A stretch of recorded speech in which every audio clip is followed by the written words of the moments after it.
estar con ustedes, aunque sea un cortito fin de semana. Hubiéramos querido un poquito más de tiempo, pero a veces la agenda ya no permite el poder estar más tiempo del que uno quisiera.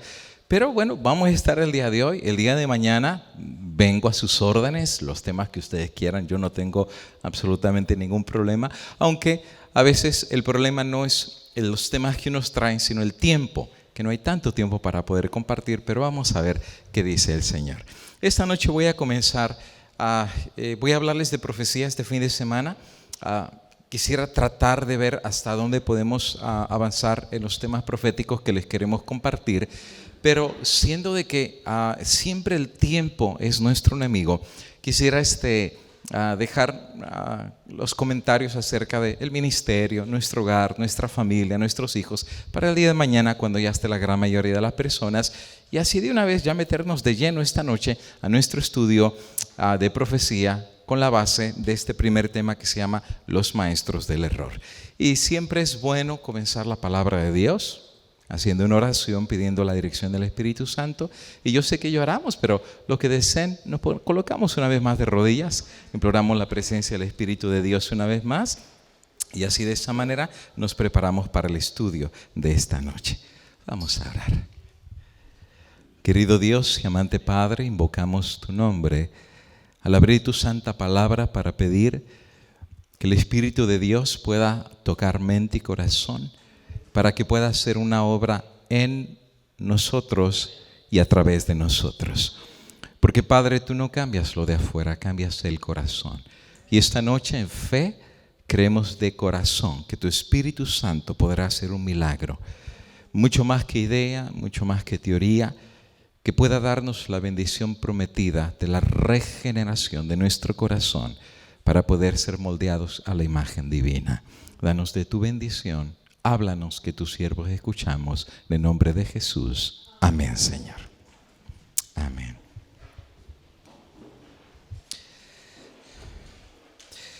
Hay una historia muy bonita en el Antiguo Testamento acerca de la forma tan maravillosa como Dios obró milagros con el pueblo de Israel.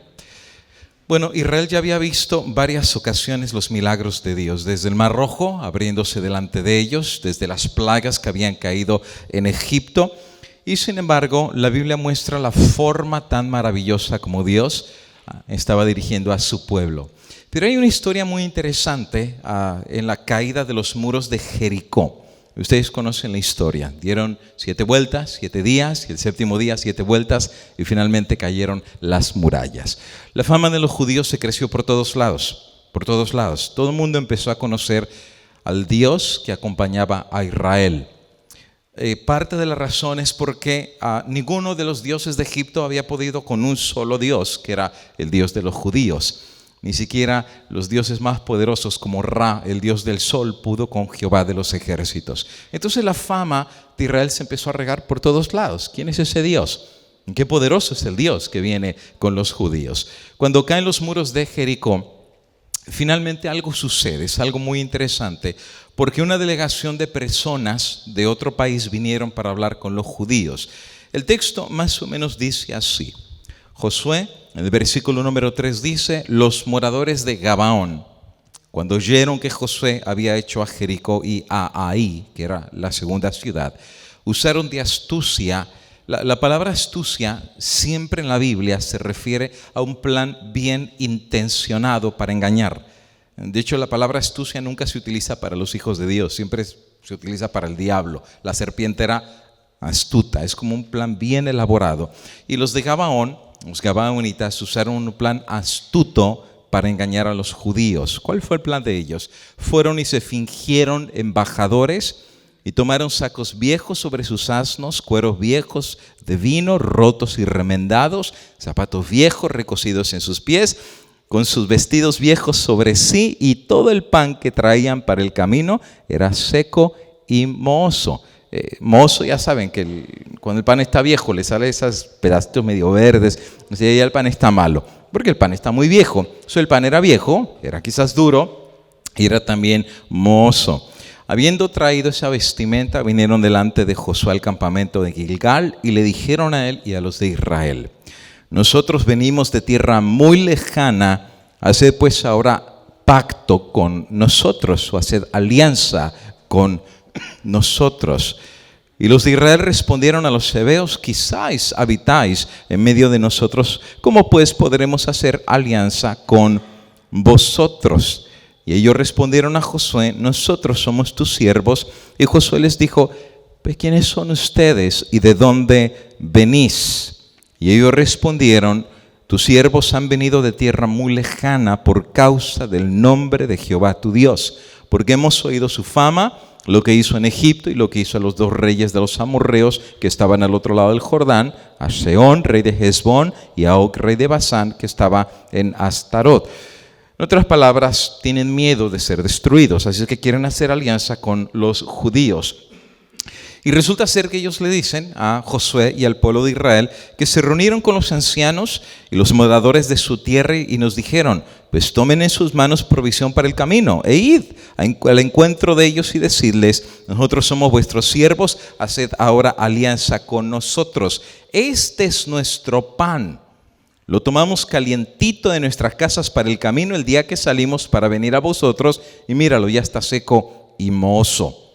Pues qué tan lejos estaba la tierra. A mí, para que el pan recién calientito, ahora llegaron, ya está el pan duro, ya está mozo, pues qué tan lejos estaba la tierra de ellos. Y no solamente el pan estaba viejo y mozo, dice, los cueros de vino los llenamos nuevos y míralos ya rotos. Pues ¿cuánto tarda un cuero de vino nuevo en hacerse viejo y roto? Pues que venían, ¿de dónde venían? De la Patagonia. Amén. ¿Saben ustedes que a veces el que miente, a veces para engañar la mentira es como muy grande, Como que aquí había algo muy raro, muy exagerado. O sea, cueros vinos que se echaron a perder, que estaban nuevos, y el pan calientito, y ahora todo viejo y todo roto. Y mira los vestidos y zapatos ya viejos a causa de lo largo del camino. Y entonces cuando ellos escuchan la propuesta y ven delante de ellos los vestidos todos viejos, los zapatos viejos, los cueros viejos y el pan todo viejo y todo duro y mohoso, tomaron una decisión. Y el versículo número 14 dice: y los hombres de Israel tomaron de las provisiones de ellos y no consultaron a Jehová. Ahora esa palabra la tengo que subrayar, porque es una palabra muy, muy significativa. Claro, no voy a dar aplicaciones, porque no es mi tema en esta noche, pero simplemente esa palabra es una palabra bastante peligrosa. Tú sabes que en nuestra vida cristiana, los graves errores que tenemos como cristianos consisten en esto: en tomar decisiones en nuestra vida sin consultar a Dios. O sea, vivimos sin consultar a Dios. ¿Dónde trabajamos? A la escuela que mandamos a nuestros hijos, las relaciones que tenemos con amigos o aún relaciones románticas o sentimentales. ¿Cuántas personas viven sin consultar a Dios? Ahora, si no se consulta a Dios, pues Dios, quisiera ser parte de tu vida, pero si no se lo consulta, pues entonces Dios no te puede forzar. Israel va a cometer un error que tarde que temprano lo va a pagar y le va a salir bastante caro. Se dejaron engañar y no consultaron a Jehová. Y Josué hizo paz con ellos y celebró con ellos alianza, concediéndoles la vida, y también lo juraron los príncipes de la congregación. Más adelante se van a dar cuenta que fueron engañados. Más adelante se dan cuenta que ni venían de lejos, venían de cerca, y que no eran amigos, eran enemigos. Pero como hicieron alianza, ya era demasiado tarde, dieron su palabra, ya no podían dar vuelta atrás. Y parte del error que ellos cometieron precisamente fue ese: no consultar a Jehová. Una sola oración hubiera hecho la diferencia. Señor, ¿quiénes son ellos? ¿De dónde vienen? ¿Son amigos? ¿Son enemigos? ¿Cuál es su intención? Y Dios les hubiera contestado si lo hubieran consultado. El plan les funcionó. Vinieron con la intención de engañar y exactamente eso fue lo que ellos hicieron. Hablando acerca del engaño, la Biblia nos dice que hay un maestro de engaño en la Biblia. El maestro del engaño se llama Satanás. Recibe varios nombres: la serpiente antigua, recibe el nombre de el engañador, el depredador, el acusador de los hermanos, el nombre que tú lo quieres dar, pero la Biblia lo identifica como el padre de la mentira. De hecho, antes de que nadie mintiera, él fue el originador de la mentira, así que él sabe mentir. Él sabe exactamente cómo lograr engañar con astucia. De hecho, hablando acerca del tiempo del fin, en San Mateo capítulo 24, Jesús hablando acerca de lo que va a venir sobre este mundo, el plan maestro de Satanás para engañar, mira qué dice Jesús. Jesús respondió diciendo: mirad que nadie os engañe, porque vendrán muchos en mi nombre diciendo yo soy el Cristo, y la profecía asegura que muchos habrían de ser engañados antes de la venida de Cristo Jesús. Ahí está, muchos serán engañados. Yo pienso que ya llegamos a esos días. Si hay algo hoy en día que realmente es el pan de todos los días entre el cristiano, es el engaño. Hoy en día se dice que tenemos más de 5,000 iglesias cristianas y todas dicen que es la iglesia verdadera, y cada día se levanta una iglesia nueva, apostólicas, cuadrangulares, evangélicas, pentecosteses, luz de vida, cuadrangulares, apostólicos, bautistas, testigos de Jehová, mormones, anglicanos, luteranos, adventistas, y la lista sigue. Más de 5,000 iglesias, y son cristianas, y todas dicen que tienen la verdad, y que el resto de las iglesias son iglesias que están engañadas y que están engañando a los demás. Sin embargo, Jesús dijo que exactamente esto es lo que iba a pasar antes de la segunda venida de Cristo. El engaño estaría por todos los lugares. Ahora, siempre el diablo ha intentado engañar al pueblo de Dios, y este engaño que iba a venir no iba a ser a nivel del mundo secular, iba a ser a nivel de los cristianos. Por eso dice: mirad que nadie os engañe, porque muchos vendrán diciendo que son el Cristo. O sea, el engaño no iba a ser en la gente que ni conoce de Dios, es con aquellos que supuestamente conocían al Señor. En Hechos de los Apóstoles, el apóstol Pablo, hablándole a la iglesia, les da una recomendación y advertencia acerca de un plan de Satanás para engañar a la iglesia después de la partida de Pablo. Mira cómo dice el texto. Hechos 20, 28 en adelante, dice el apóstol Pablo así: mirad por vosotros y por todo el rebaño. Pablo aquí le está hablando a los obispos, o sea, los ancianos de la iglesia, porque Pablo se va a retirar y los que quedan a cargo de la iglesia son los ancianos, son los obispos. Y Pablo les advierte a los obispos diciendo: miren, uno por vosotros y por todo el rebaño en el cual el Espíritu Santo os puso por obispos, por ancianos, para apacentar la iglesia del Señor, que él ganó con su propia sangre. Porque sé que después de mi partida entrarán entre vosotros lobos rapaces que no perdonarán al rebaño. Ahora, ¿quién es el rebaño? Pues la iglesia. ¿Quiénes son las ovejas? Los miembros de la iglesia. ¿Quiénes son los pastores de la iglesia? Los obispos. ¿Y quiénes son los lobos rapaces? Claro, no es literal, ¿verdad? No es como que iban a entrar lobos literales a morder a la gente. En lenguaje figurado, según el apóstol Pablo, ¿quiénes eran los lobos que iban a entrar a la iglesia y que no perdonarían a los hermanos, no perdonarían al rebaño de la iglesia? Versículo que sigue, Pablo mismo lo explica: y de entre vosotros mismos se levantarán hombres. Bueno, entonces no son lobos, son hombres, son maestros. Pero estos maestros no iban a ser de afuera de la iglesia, estos maestros iban a ser de adentro de la iglesia. Por eso dice: de entre vosotros mismos se levantarán hombres que enseñarán cosas perversas.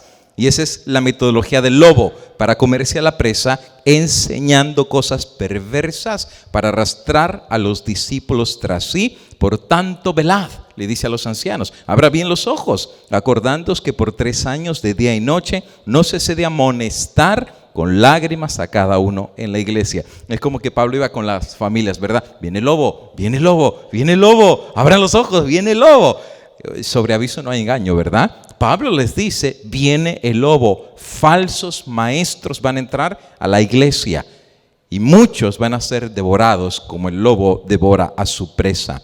Judas, el apóstol, no es Judas Iscariote, es el otro. En el versículo número 4 del capítulo único que escribe en su epístola, dice que esos lobos no venían, ya habían llegado en los días de Judas. Dice el versículo número 4: porque algunos hombres han entrado encubiertamente. ¿Entrado a dónde? A la iglesia, obviamente. A la iglesia que Cristo estableció y los que desde antes habían sido destinados para esta condenación. Hombres impíos. Ahora, fíjate, estos hombres, según Judas, no están afuera de la iglesia, están adentro, pero no son cristianos. Ahora, llevan el título de cristianos porque están dentro de la iglesia, pero no son cristianos. Judas les llama impíos, que convierten en libertinaje la gracia de Dios y niegan a Dios. Imagínate, puede haber gente en la iglesia que se llama cristiano, pero al mismo tiempo niega a Dios y que son impíos. Bueno, Cristo lo dijo, ¿verdad? El trigo y la cizaña. No todos los que están en la iglesia son trigos. Hay cizaña dentro de la iglesia y que la Biblia le llama hombres impíos que niegan a Dios. No solamente Judas dice, ya llegaron los lobos y están dentro de la iglesia. El apóstol Pablo, escribiéndole a la iglesia de Galacia, de hecho Galacia fue la primera iglesia en sentir el efecto de los lobos rapaces. Fue la primera. Ahora, todavía están vivos los apóstoles, ¿eh? O sea, el diablo ni se esperó a que se murieran los apóstoles. Ya estando vivos, el diablo metió a sus lobos rapaces a la iglesia. Y mira que dice en Gálatas 2:4. Y esto por causa de los falsos hermanos. ¿Puede haber hermanos en la iglesia que se llaman hermanos, pero son falsos hermanos? ¿No lo puedes decir? Por eso, amigo y hermano, no te asustes que tú digas, ay, mira qué cosas, que hay gente en la iglesia que hace cosas bien feas. Bueno, siempre eso ha existido. El trigo y la cizaña, hermanos verdaderos, pero también hermanos falsos dentro de la iglesia, que a escondidas entraban a espiar la libertad que tenemos en Cristo para reducirnos a esclavitud. Y a esos, Pablo dice de una forma muy despectiva, ni por un momento nos sometimos para que la verdad del evangelio permaneciese con nosotros. Así que estos falsos hermanos con falsas doctrinas querían atacar la verdad de Dios en la iglesia recién naciente de Cristo, la iglesia cristiana. Ahora, Galacia, los Gálatas, no fue la primera iglesia que recibe el ataque de los falsos hermanos, de los lobos rapaces. Segunda de Corintios capítulo 11, versículo 13 al 15, el apóstol ahora le escribe a la iglesia de Corintio. Mira qué le dice: porque estos son falsos apóstoles. Fíjate, no solamente son falsos maestros, falsos hermanos, sino también ahora falsos apóstoles. Y de hecho, Pablo les llama obreros fraudulentos, que es un fraude. Es un engaño bien hecho, bien realizado, con el objetivo precisamente de engañar, que se disfrazan como apóstoles de Cristo. Y dice Pablo, y no es de maravillarse, porque el mismo Satanás se disfraza como ángel de luz. Y el diablo no es ángel de luz, es el padre de las tinieblas, pero si le conviene, se disfraza de ángel de luz. Y él dice, pues tú tampoco te asustes, si el papá de ellos, que es el diablo, se sabe disfrazar, pues no es extraño que también sus ministros se disfracen como ministros de justicia, cuyo fin será conforme a sus obras. Qué interesante. Lo que hemos aprendido hasta aquí, según la Biblia, es de que Mateo 24 dice que vendría engaño y muchos serían engañados. Pero ni siquiera han muerto los apóstoles, ya eso se empezó a cumplir en la iglesia cristiana. Judas dice, hay falsos hermanos. Pablo dice, falsos apóstoles. Y en Corintios dice que también hay falsos ministros. ¿Quiénes son los ministros? Los pastores. ¿Te fijas que todo lo que Dios hace, el diablo lo duplica? Dios tiene verdaderos profetas, el diablo tiene falsos profetas. Cristo tiene su verdadera iglesia, el diablo se levantó su falsa iglesia. Cristo tiene sus verdaderos hermanos, el diablo tiene sus falsos hermanos. Cristo tiene su verdadero evangelio y el diablo tiene su falso evangelio. Todo lo que Dios hace, el diablo lo tuerce y lo convierte en un medio de engaño. Y esto es en los días de la iglesia apostólica. Ahora, ¿qué es lo que está sucediendo aquí? Es muy simple, no es nada complicado de entender. El diablo ha aprendido que los cristianos que aman a Dios, algo pasa en nosotros que es muy raro. Es un misterio, no se puede explicar. Aquellos que hemos estado en el mundo y que Dios nos ha llamado a su luz admirable, algo ha sucedido en nosotros que no lo explicamos, pero es un cambio de corazón. El que era borracho ya no toma, el que era mal hablado ya no es grosero, el que antes era violento ahora es tranquilo, el que antes robaba ahora ya es honesto, y la gente no lo entiende y a veces ni uno lo entiende, Pero es el poder de Dios que se manifiesta en la persona y el alfarero divino empieza a cambiar el corazón de piedra y pone uno de carne y es un milagro de Dios. Y cuando amamos a Dios y estamos en nuestro primer amor, ¿qué no somos capaces de hacer por Dios? Al punto que Pablo dice que ni la muerte nos puede separar de Cristo ni del amor de Dios. Ni la muerte. Por eso miles han muerto por amor a Dios. Porque cuando tú amas a Dios de corazón y te conviertes a Dios, ni la muerte te separa de Dios. Pero el diablo ha descubierto una forma efectiva de destruir al cristiano, destruir la iglesia de Dios. Y la forma muy astuta que el diablo ha aprendido a destruir al pueblo de Dios es un método que él no lo ha cambiado en todas las generaciones y lo sigue haciendo todavía. Él ha descubierto que es su mejor método para destruir al pueblo de Dios. El método se llama la infiltración. Una vez me tocó ver en un bosque uno de los árboles más grandes que yo he visto. Frondoso, grande, precioso el árbol. Pero resulta ser que ese árbol el fin de semana se cayó. Un árbol gigantesco. Se cae el árbol. Y se nos hizo muy curioso. Pensamos que había sido el viento o algún rayo que le cayó. Pero el árbol se cayó. Cuando lo fuimos a ver era muy interesante porque cuando el árbol estaba tirado, el tronco partido, fuimos a la orilla del tronco y resulta ser que por afuera el árbol se veía muy muy bonito, muy hermoso. Pero cuando vimos por adentro del tronco, sorpresa de sorpresas que encontramos, que el árbol estaba medio hueco, porque le había caído una plaga, una peste de un animalito chiquitito, chiquitito, chiquitito. ¿Y sabes qué le gustaba a ese animalito? Pues la madera. ¿Cómo se llama ese insectito chiquitito que le encanta comerse en la madera?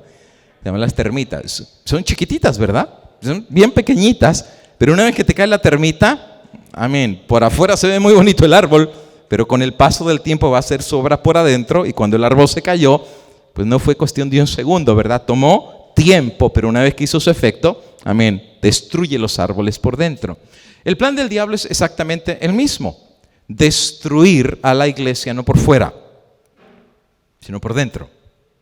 La iglesia siempre ha sido atacada. Por ejemplo, cuando te entregaste a Dios, todo el mundo te atacó, tu vecino te atacó, la suegra te atacó, tus familiares te atacaron, pero tú dijiste, todo lo puedo en Cristo que me fortalece. ¿Cuál es el método mejor del diablo para destruir a la persona en su vida cristiana? Infiltrarte. En el caso de la iglesia, infiltra gente en la iglesia que lleva el nombre de cristiano, que lleva el nombre de hermano, pero de hermano y de cristiano no tiene absolutamente nada. Vino del mundo y trajo el mundo con él a la iglesia. Y desde adentro, como la termita, la vida espiritual de la iglesia se empieza a destruir. ¿Sabes? Por eso dice la Biblia, ¿qué comunión tiene la luz con las tinieblas? Por eso hay jóvenes que dicen, ¿y qué de malo tiene andar con una muchacha que no comparte mi fe? Porque es como esa termita. Los valores que tú crees de la palabra de Dios, poco a poco te los empieza a erosionar. Y cuando recuerdas, tu árbol espiritual ya se cayó. Y hay gente que dice, mírala ya, fulano y tal no viene a la iglesia. Porque hay una obra interna que se ha hecho desde hace mucho tiempo. La mundanalidad es otra cuestión que desde adentro nos va erosionando la vida espiritual. Ahora, Pablo descubre que el método interesante del diablo para destruir la iglesia es la infiltración. Por ejemplo, en Galacia fue una de las primeras iglesias que fue infiltrada y hubo un resultado inmediato ahí. Gálatas 1, 6 y 7, Pablo dice, me maravillo de que tan pronto abandonando al que os llamó por la gracia de Cristo, os paséis a otro evangelio. No es que haya otro, pero hay algunos que os perturban y quieren pervertir el evangelio de Cristo.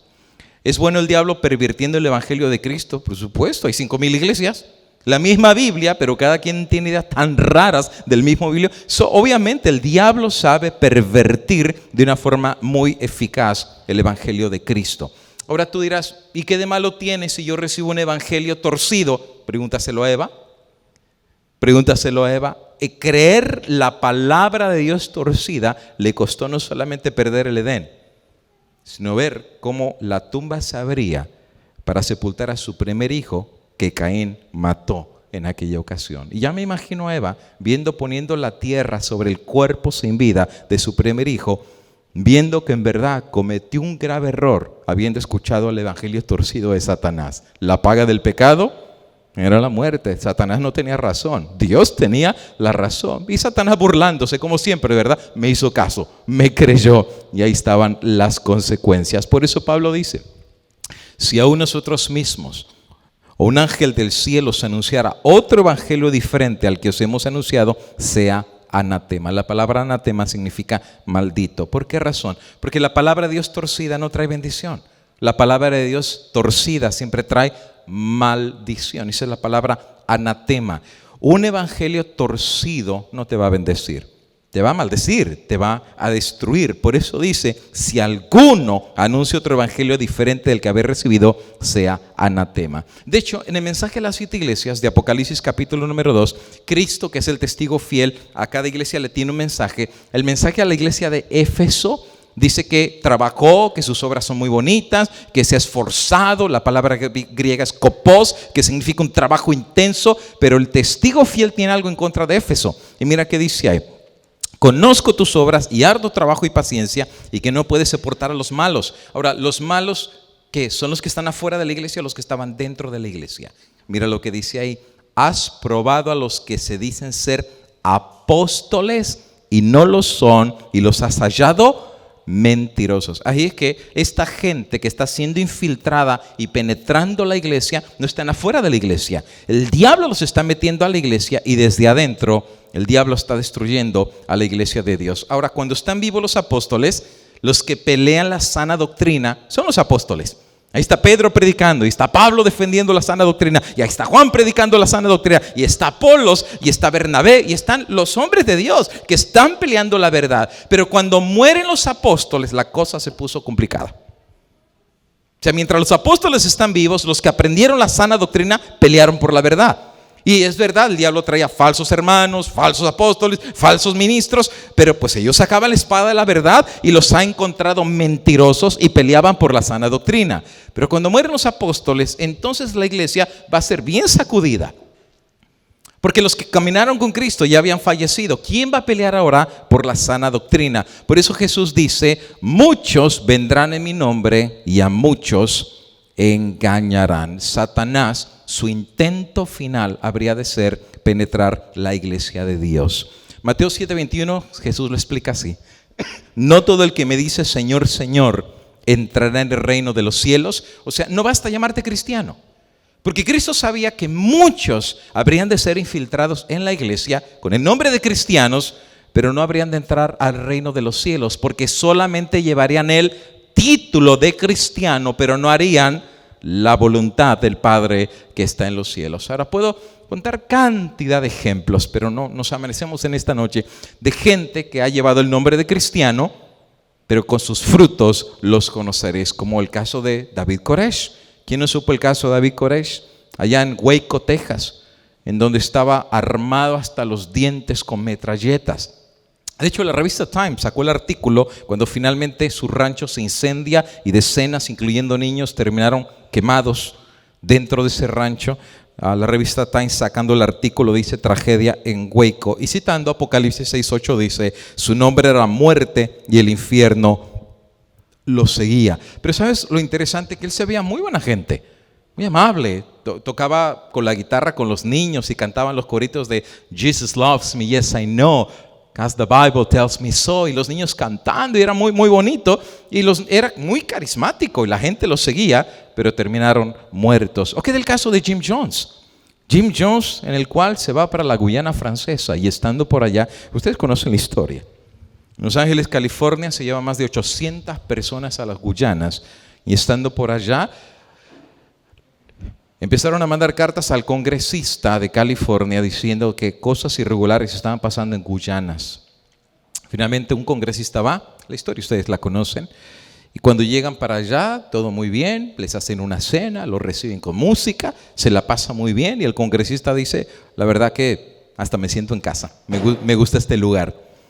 Pero cuando se van a descansar esa noche y al otro día va a salir su avioneta, resulta ser de que la gente, cuando se despide el congresista, le pone papelitos en la mano y escondidas, ¿verdad? Cuando él va, abre los papelitos y dice, ayuda, ayuda. Vivimos una historia de horror en este lugar. Cuando llega esto a los oídos de Jim Jones, toma una decisión. Porque Jim Jones dice que Dios le habló esa noche, que curioso, ¿no? Y le dijo que era hora de citar a los ángeles de la muerte. Los ángeles de la muerte eran diáconos de su rancho que tenían cuernos de chivo, o sea, metralletas. Y resulta ser que al otro día, cuando sale el congresista en la avioneta y un periodista y van a regresar a California, salen los ángeles de la muerte y acribillan al congresista y al periodista. Jim Jones reúne a todo su campamento y dice: Dios me ha indicado que llegó la hora de dejar este mundo, dolor y pecado y de pasar al nuevo mundo que Dios tiene para nosotros. La pregunta era: ¿cómo iban a pasar al nuevo mundo? Bueno, Dios le reveló que era quitándose la vida. Y entonces ellos agarran una palangana, así como esta era la palangana que utilizaron, la llenaron de agua, le pusieron el Kool-Aid, el que usan para los niños, de sus aguas Kool-Aid, le pusieron un veneno. Jim Jones dice que la muerte iba a ser inmediata, que no iban a sufrir. Les mintió. La agonía de los que estaban falleciendo era indescriptible. De hecho, eran los papás que le daban de tomar a sus hijos y se morían juntos. Hay muchas fotografías. La pura verdad, no les quiero pasar todas las fotografías de lo que sucedió, pero estamos hablando que fue un suicidio masivo en el nombre de la religión. Por cierto, la iglesia central que él tenía la adquirió la iglesia adventista. La iglesia central ahorita en California, la iglesia adventista es la dueña que era dueño Jim Jones en aquel entonces. Puedo seguir citando casos de que no necesariamente por tener tú la Biblia debajo del brazo, eso te hace cristiano. El diablo ha aprendido cómo destruir el poder de la verdad de Dios, infiltrando a su iglesia personas que solamente llevan el título de cristiano, pero en vez de hacer un bien a la obra de Dios, son enemigos de Dios. Elena de White lo cita de esta manera. Mensajes Selectos, tomo 9. Tenemos mucho más que temer, hablándole a la iglesia, de enemigos internos que de externos. Los que más daño le hacen a la iglesia de Dios no es el mundo, no son los paganos que celebran el Halloween o que celebran la Navidad y cualquier fiesta. Ellos no son los que le hacen daño a la iglesia, no son los de afuera, son los de adentro. Son los de adentro, en el nombre de cristianismo, con el título de cristianismo, pero que erosionan la misma verdad de Dios. Es más, mira lo que dice ella: los impedimentos para el vigor y el éxito provienen mucho más de la misma iglesia que del mundo. O sea, los peores piedras de tropiezo a veces para la verdad de Dios no son los de afuera, son los mismos de adentro. Los incrédulos tienen derecho a esperar que los que profesan ser observadores de los mandamientos de Dios y la fe de Jesús hagan más que cualquiera otros para promover y honrar la causa que representa por su vida consecuente, su ejemplo piadoso y su activa influencia. Pero con cuánta frecuencia los profesos defensores de la verdad han demostrado ser los mayores obstáculos para su adelanto. Y es de verdad. Yo he sido pastor 18 años y lo he visto constantemente. Me recuerdo una vez, había un matrimonio que se estaba casi divorciando de la iglesia. Él era director de diáconos, allá de niños, y se veía todo muy lindo. Y la hermana dice: pastor, venga a la casa que nos estamos divorciando. ¿Cómo es eso, hermana? Y fui a visitarlos a su casa, y cuando llego por allá a la casa, estoy esperando en la sala, el hombre está bañándose, y sale la hermana y me dice: no, pues pastor, aquí espera en la sala, un vasito de agua. Y mientras estoy sentado en la sala, veo que hay una torre con CDs de música. Y es una torre que tiene como 200 CDs. Yo digo: ¿qué de himnos ha de tener aquí? Y empecé a darle vuelta y era de bachata, de cumbia, de mariachi, de todo. La torre de Babel la tenía ahí en la sala de su casa, ¿no? Y entonces, y es cuando uno se va dando cosas, hay una razón por la cual a veces hay problemas en el hogar, ¿no? O está la luz o están las tinieblas en tu propia casa. Y entonces el hermano salió y empezamos a platicar y dice: no, pastor, mire, es que la pura verdad, yo está bien, me metí a la iglesia, pero no soy fanático. No soy fanático. Y no entiendo. ¿Y qué es eso de fanático? Dice: no, es que mi esposa anda con sus cosas fanáticas. Por ejemplo, ella dice: la iglesia ya no quieren comer carne, pero ¿sabe qué, pastor? Yo sí voy a comer carne. Y yo nací comiendo carne y me voy a morir comiendo carne. Y si Dios me va a salvar, me tiene que llevar comiendo carne. Entonces uno se rasca la cabeza y uno dice: alguien que tiene 15 años en la iglesia, que conoce el mensaje de la Reforma Pro Salud, que conoce la palabra de Dios, a veces somos los más duros aceptar la palabra de Dios. Y yo conozco personas que apenas tienen 6 meses de conocer la Reforma Apostólica y ya son vegetarianos.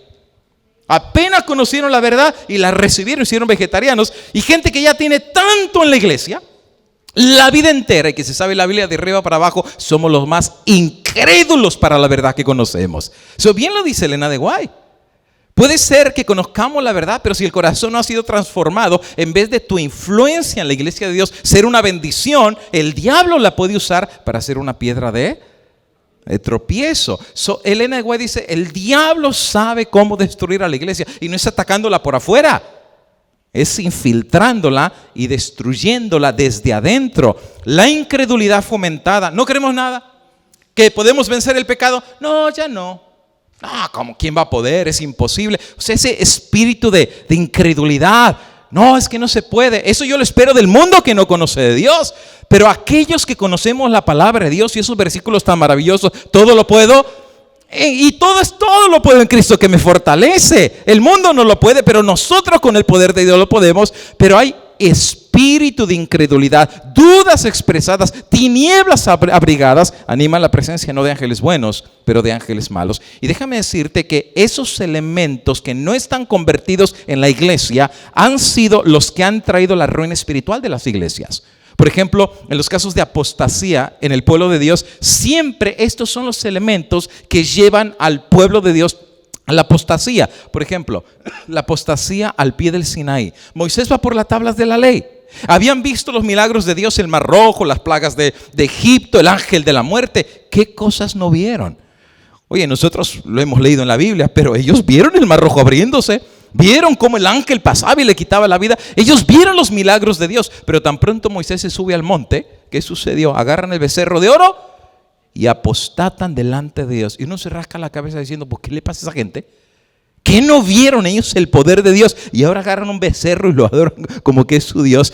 Pero leyendo lo que dice Elena de White en Patriarcas y Profetas, capítulo 28, es muy revelador lo que ella dice. ¿Por qué razón ellos apostataron? Y mira lo que dice. Sintiéndose desamparados, debido a la ausencia de su jefe, se volvieron a sus antiguas supersticiones. O sea, paganismo. La multitud mixta fue la primera en entregarse a la murmuración y la impaciencia. Y de su seno, o sea, de la multitud mixta, salieron los cabecillas, los líderes de la apostasía que siguió. Esto significa que la apostasía no fue una coincidencia. Que hubo cabecillas que empujaron a Israel a apostatar en contra de Dios y hacer el becerro. Ahora, ¿quiénes eran los que empujaron esta apostasía? La multitud mixta. ¿Y quién era la multitud mixta? La multitud mixta eran egipcios que no eran judíos, pero se les pegaron a los judíos cuando salieron de ahí. Eran infiltrados. O sea, no eran judíos. Tú dirás, ¿y por qué se les pegaron? Por un montón de razones. Uno, porque recuerdas que ya los egipcios, para que se fueran los judíos, les daban oro y les regalaban oro y les daban de todo. Así que ellos se pegaron por los beneficios. Número 2, porque el Dios que iba con ellos había deshecho a todos los dioses de Egipto. Dijeron, conviene ir con este nuevo Dios. Y se les pegaron, pero no tenían temor de Dios. Estaban con el pueblo de Dios, pero no eran parte del pueblo de Dios. Por esta razón, su corazón no estaba convertido a Dios. Estaban con el pueblo de Dios, pero seguían siendo tan apóstatas y tan mundanos como lo habían sido anteriormente. Ahora, en el caso del becerro de oro, fue la multitud mixta, gente infiltrada que no era parte del pueblo de Dios, los que llevaron a los judíos a la apostasía. En el caso de otra apostasía gigantesca, que era la apostasía de Acab, ¿te recuerdas que el mismo Elías dice, Señor, ¿quedo yo solo? He quedado yo solo porque todo el mundo está apostatado, y que Dios le dice, no diga que está solo, yo tengo 7,000 que no han doblado sus rodillas. Pero por algo Elías dijo lo que dijo, porque había casi 1,000 falsos profetas dentro de Israel, de Acera y de Baal. Sí, habían llegado a un punto gigantesco de apostasía. Pero ¿por qué razón llegaron a ese punto de apostasía? Otra vez, no era casualidad. Había una razón de por qué habían apostatado. Elena de White lo dice así, Comentario Bíblico Adventista, tomo 6.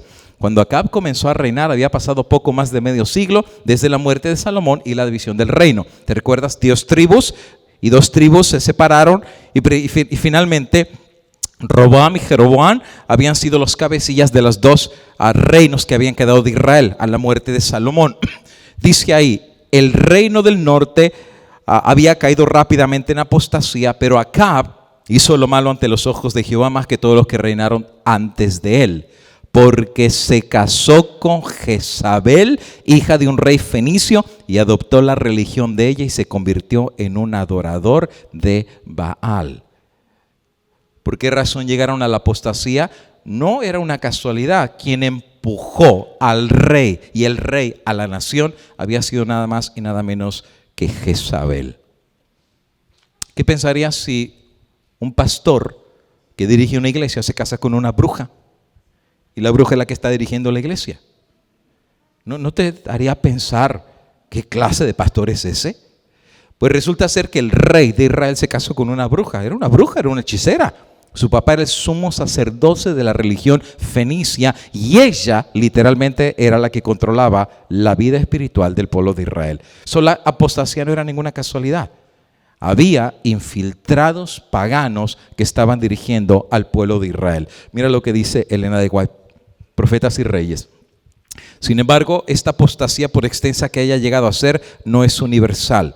No todos los habitantes del mundo son inicuos y pecaminosos, y no todos han decidido a favor del enemigo. Muchos cesarán de tributar homenaje a instituciones humanas y se pondrán intrépidamente de parte de Dios y su ley. Ella habla acerca de la apostasía mundial que vendrá antes de la venida de Cristo, pero va a decir que a pesar que hay muchos que han sido influenciados para apostatar, hay gente que siempre va a estar del lado de la verdad. Pero siempre el diablo ha sabido cómo destruir a las iglesias. Infiltración, infiltración, infiltración. Y como termitas desde adentro hacen su obra los infiltrados de Satanás para destruir la verdad del Señor. Sin embargo, quiero mencionar, y ahora sí nos vamos a meter en la parte de lleno. Eso era el trasfondo para entender lo que vamos a decir ahora.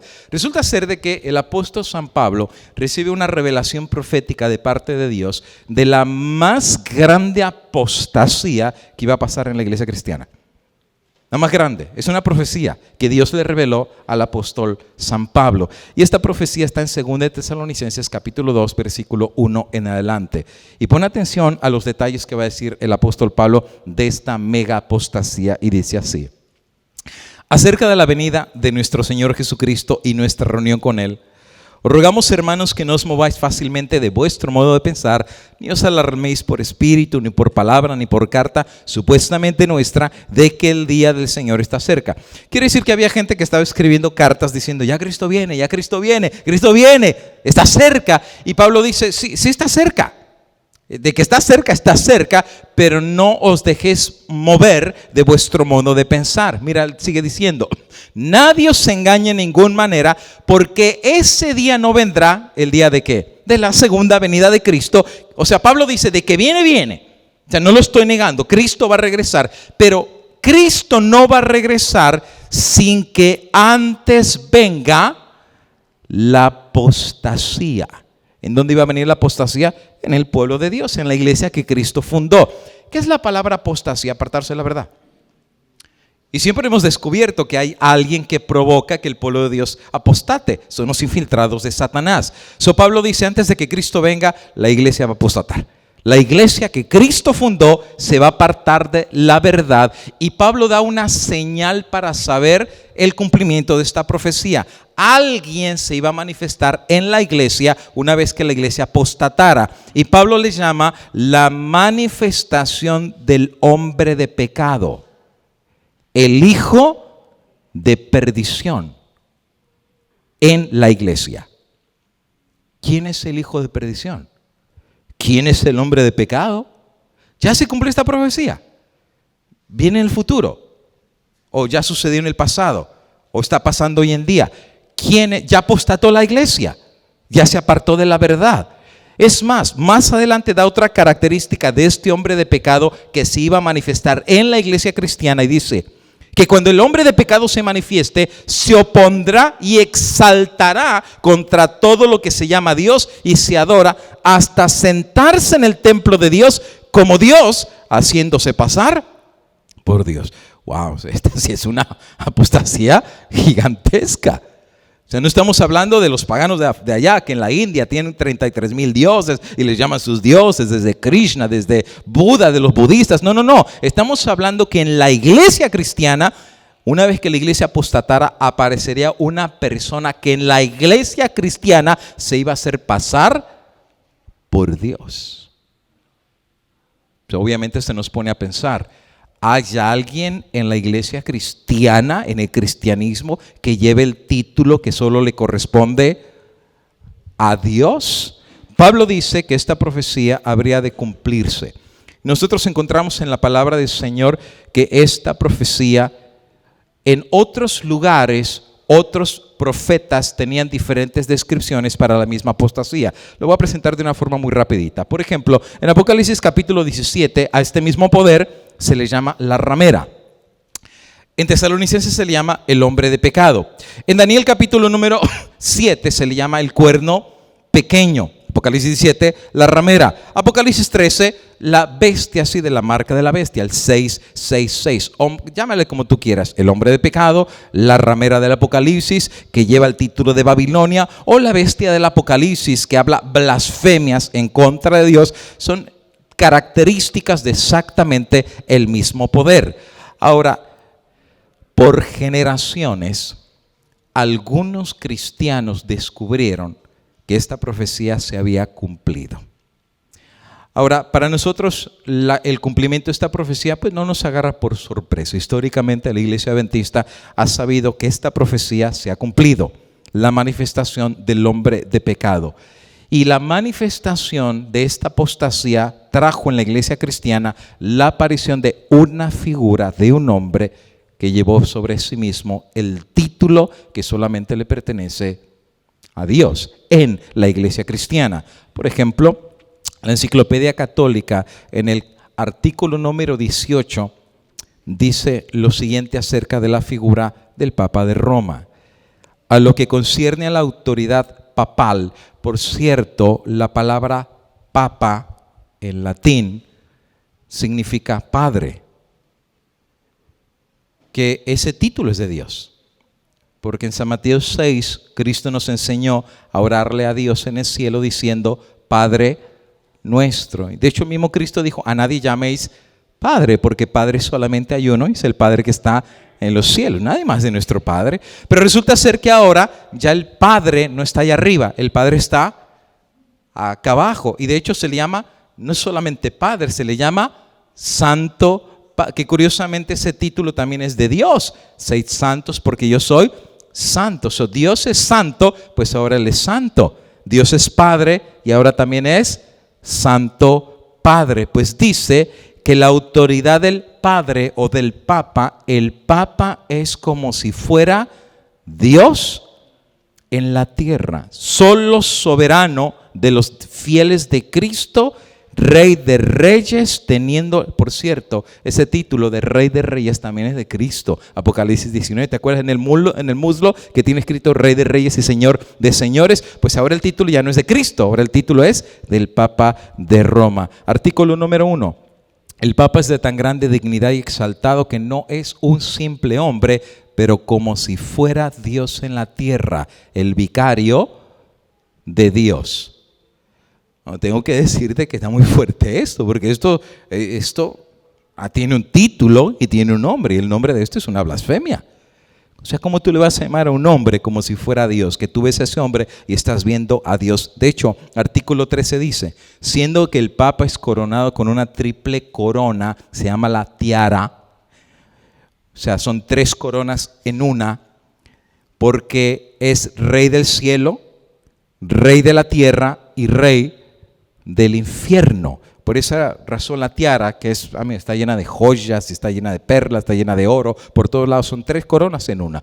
La de arriba significa, esta que tú ves aquí es la primera corona, Rey del cielo. Esta es la segunda corona, Rey de la tierra. Y esta es la tercera corona, Rey del infierno. Tú dirás, ¿cómo que del infierno? Sí, según la teología católica, el Papa puede sacar las almas del purgatorio y mandarlas al cielo. Pero también si él quiere sacar un ángel del cielo y mandarlo al infierno, también lo puede hacer, porque él es Rey del cielo, Rey de la tierra y Rey del infierno. Tú dirás, ¿en serio? Sí, si tú fuiste católico, tú sabes que todavía hasta hoy en día existen misas por los muertos. Todavía hoy en día existen misas por los muertos. De hecho, hay lugares que se llaman las ánimas. ¿Han escuchado de las ánimas? Las ánimas del purgatorio, que después de purgar un rato las puede mandar ¿a dónde? Y en la teología católica, ¿quién es el que les da la bienvenida una vez que ya finalmente los dejan entrar ahí arriba? San Pedro, no está ahí a puerta, les abre la puerta y ya los deja entrar. Ahora tú dirás, pues esa foto usted la sacó. No, todos los papas, cuando son coronados como papas, se les pone la tiara. Representando, este es Juan 23, el Papa Juan 23, pero no es el único, prácticamente a todos se les impone esta tiara. Ahora, ¿por qué es importante entender esto? Porque si tú no entiendes este concepto teológico de la Iglesia Católica, como lo presenta la Biblia, tú no puedes poner en el rompecabezas el concepto del nuevo orden mundial. Entonces, el nuevo orden mundial, ¿y qué tiene que ver con esto? Es muy simple. Si el Papa es rey de la tierra, significa que el único que tiene el derecho de ser rey sobre todos los reyes de la tierra es él, nadie más. Y de hecho, ya en la práctica eso fue una realidad. Él ponía reyes y quitaba reyes, porque la autoridad la recibe no de la tierra, ni de un congreso, la recibe ¿de dónde? Del cielo. Así es que Él está sobre todos los reyes. Ahora, ¿qué significa esto? Bueno, los adventistas hemos entendido que ahorita Él no gobierna a nivel mundial, porque Apocalipsis 13 dice que recibió una herida mortal, pero pronto la herida será, y cuando la herida sea sanada es el establecimiento del nuevo orden mundial. Ese va a ser mi tema del día de mañana en la tarde. ¿Qué es lo que viene? Vienen 3 cosas en el orden mundial y estamos a las puertas. Ahora, la teología católica enseña que la Iglesia Católica nunca se ha equivocado. El pontífice romano es llamado universal. De hecho, la palabra católico, eso es lo que significa, universal. Católico significa universal.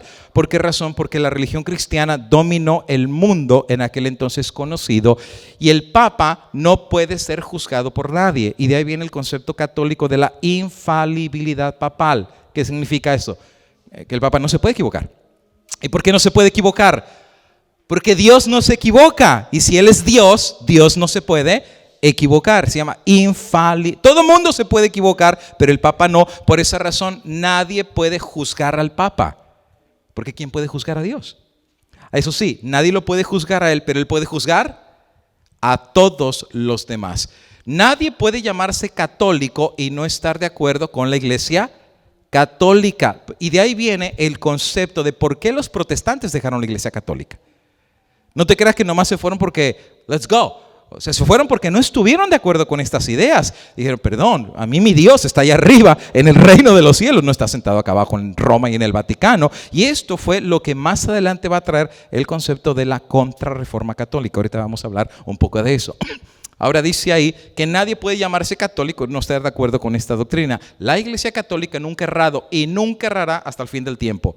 La Iglesia Católica fue fundada por Cristo mismo. El Papa puede deponer y restaurar obispos. Él puede hacer nuevas leyes, es lo que se llama las encíclicas. Y cada Papa saca siempre nuevas encíclicas que todos los creyentes creen como que viene de Dios.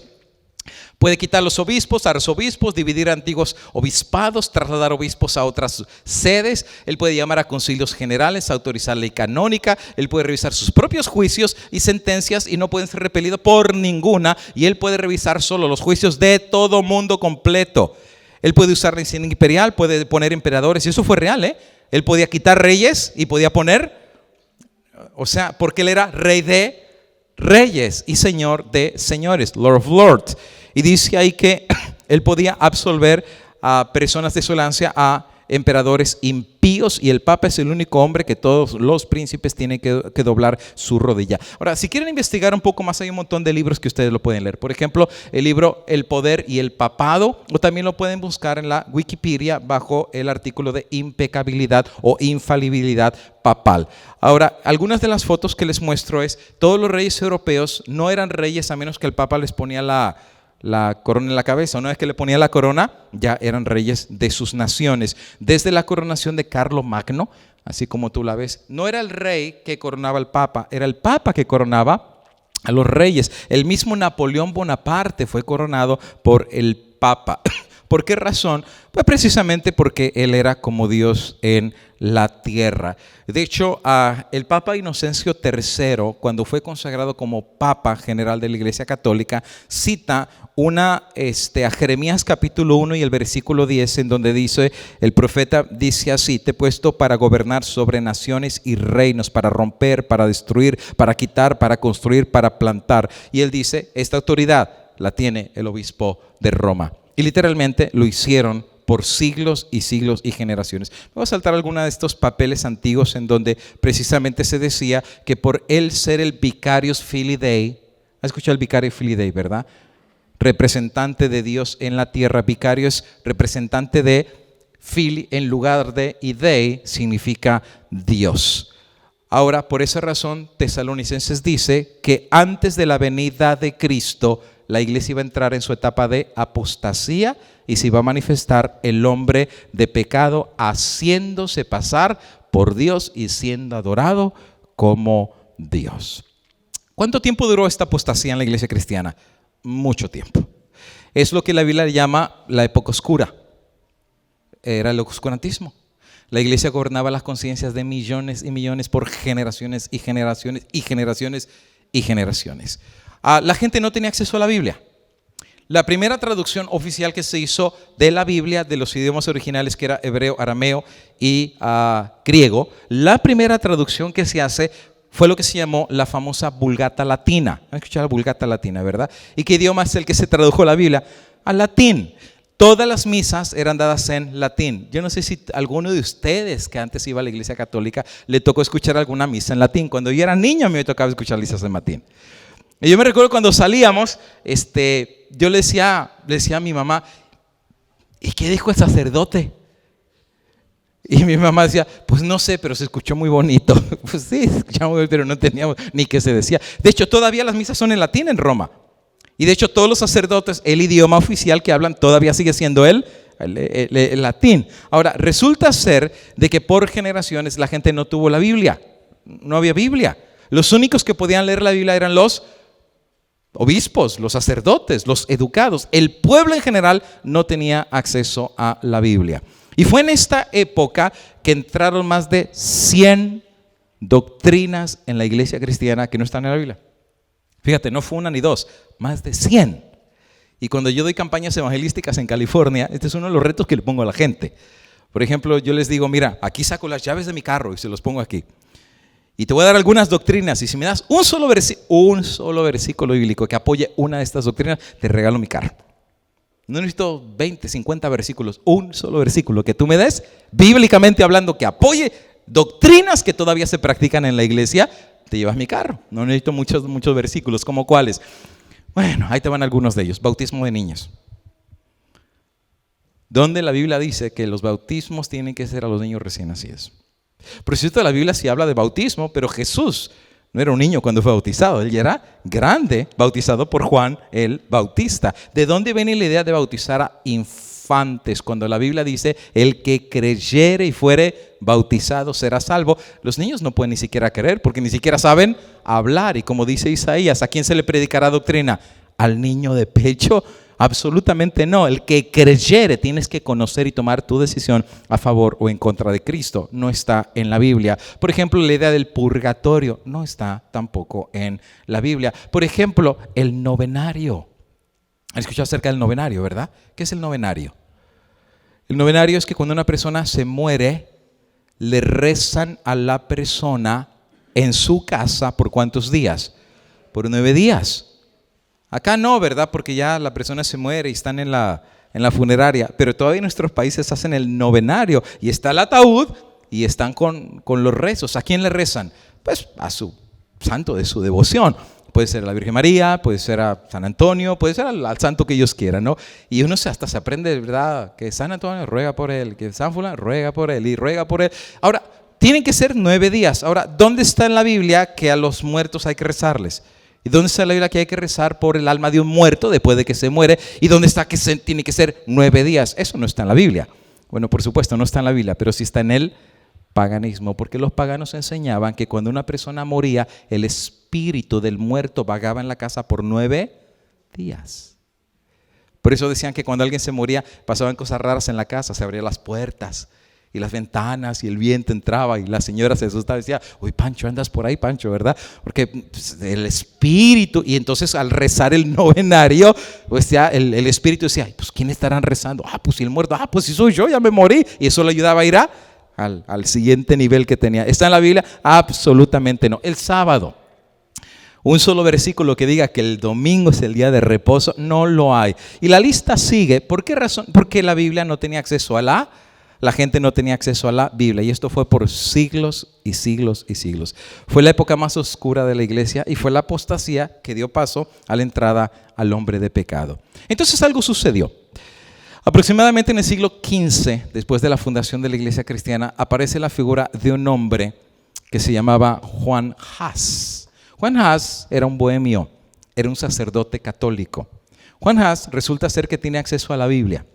Y Juan Hus, en el idioma original, empieza a leer la palabra de Dios. Y Juan Hus fue el primer sacerdote católico que empieza a descubrir que las doctrinas que la iglesia enseña no son exactamente las mismas que la Biblia enseña. O sea, la práctica de la iglesia es una y lo que la Biblia enseña es otra cosa. Entonces Juan Hus, como sacerdote católico, dice, algo está mal aquí.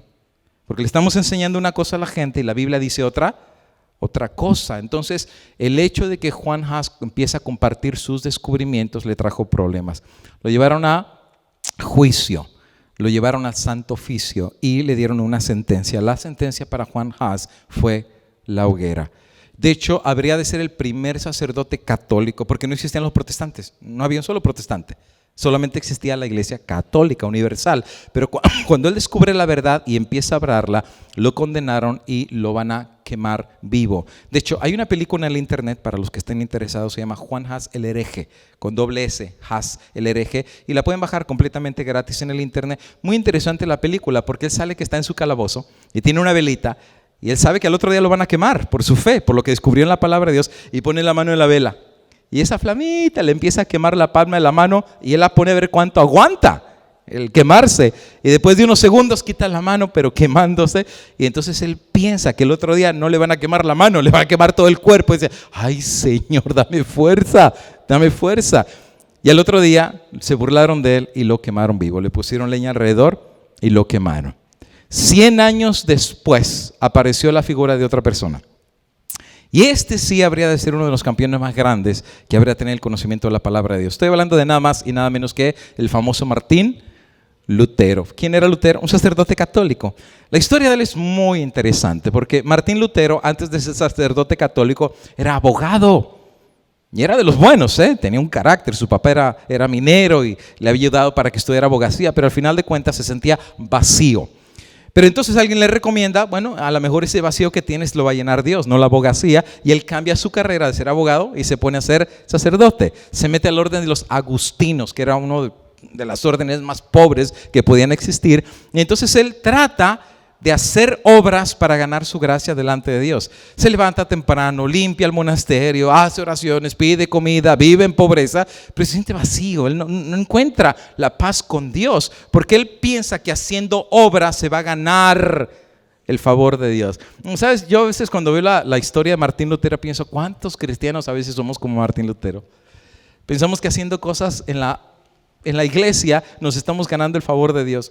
Ay, si yo vine temprano, si yo nunca falto con mis diezmos, si yo siempre estoy cantando y siempre vengo con corbata. O sea, pensamos que el hecho de hacer cosas gana el favor delante de Dios. Amigo y hermano, nada de lo que tú hagas gana el favor de Dios. Lo único que gana el favor de Dios es la sangre de Cristo Jesús. No lo que tú hagas. Pero Lutero trata, porque así lo educaron. Y de hecho, Lutero trata de vencer el pecado golpeándose. ¿Se acuerdas que él se agarraba su látigo y se pegaba? Y se bañaba en sangre tratando de cambiar. Pero el golpear tu cuerpo, eso no cambia el corazón. Cristo es el que cambia el corazón, hasta que él finalmente va a la palabra de Dios. Y cuando Lutero empieza a estudiar la palabra de Dios, es hermoso lo que Lutero descubre. A la parte final, Lutero dice, cada vez que estudiaba más la palabra de Dios, cada vez más me enamoraba de Cristo. Y encontré en la Biblia a Cristo, y encontré en Cristo el mejor amigo que jamás pude haber tenido.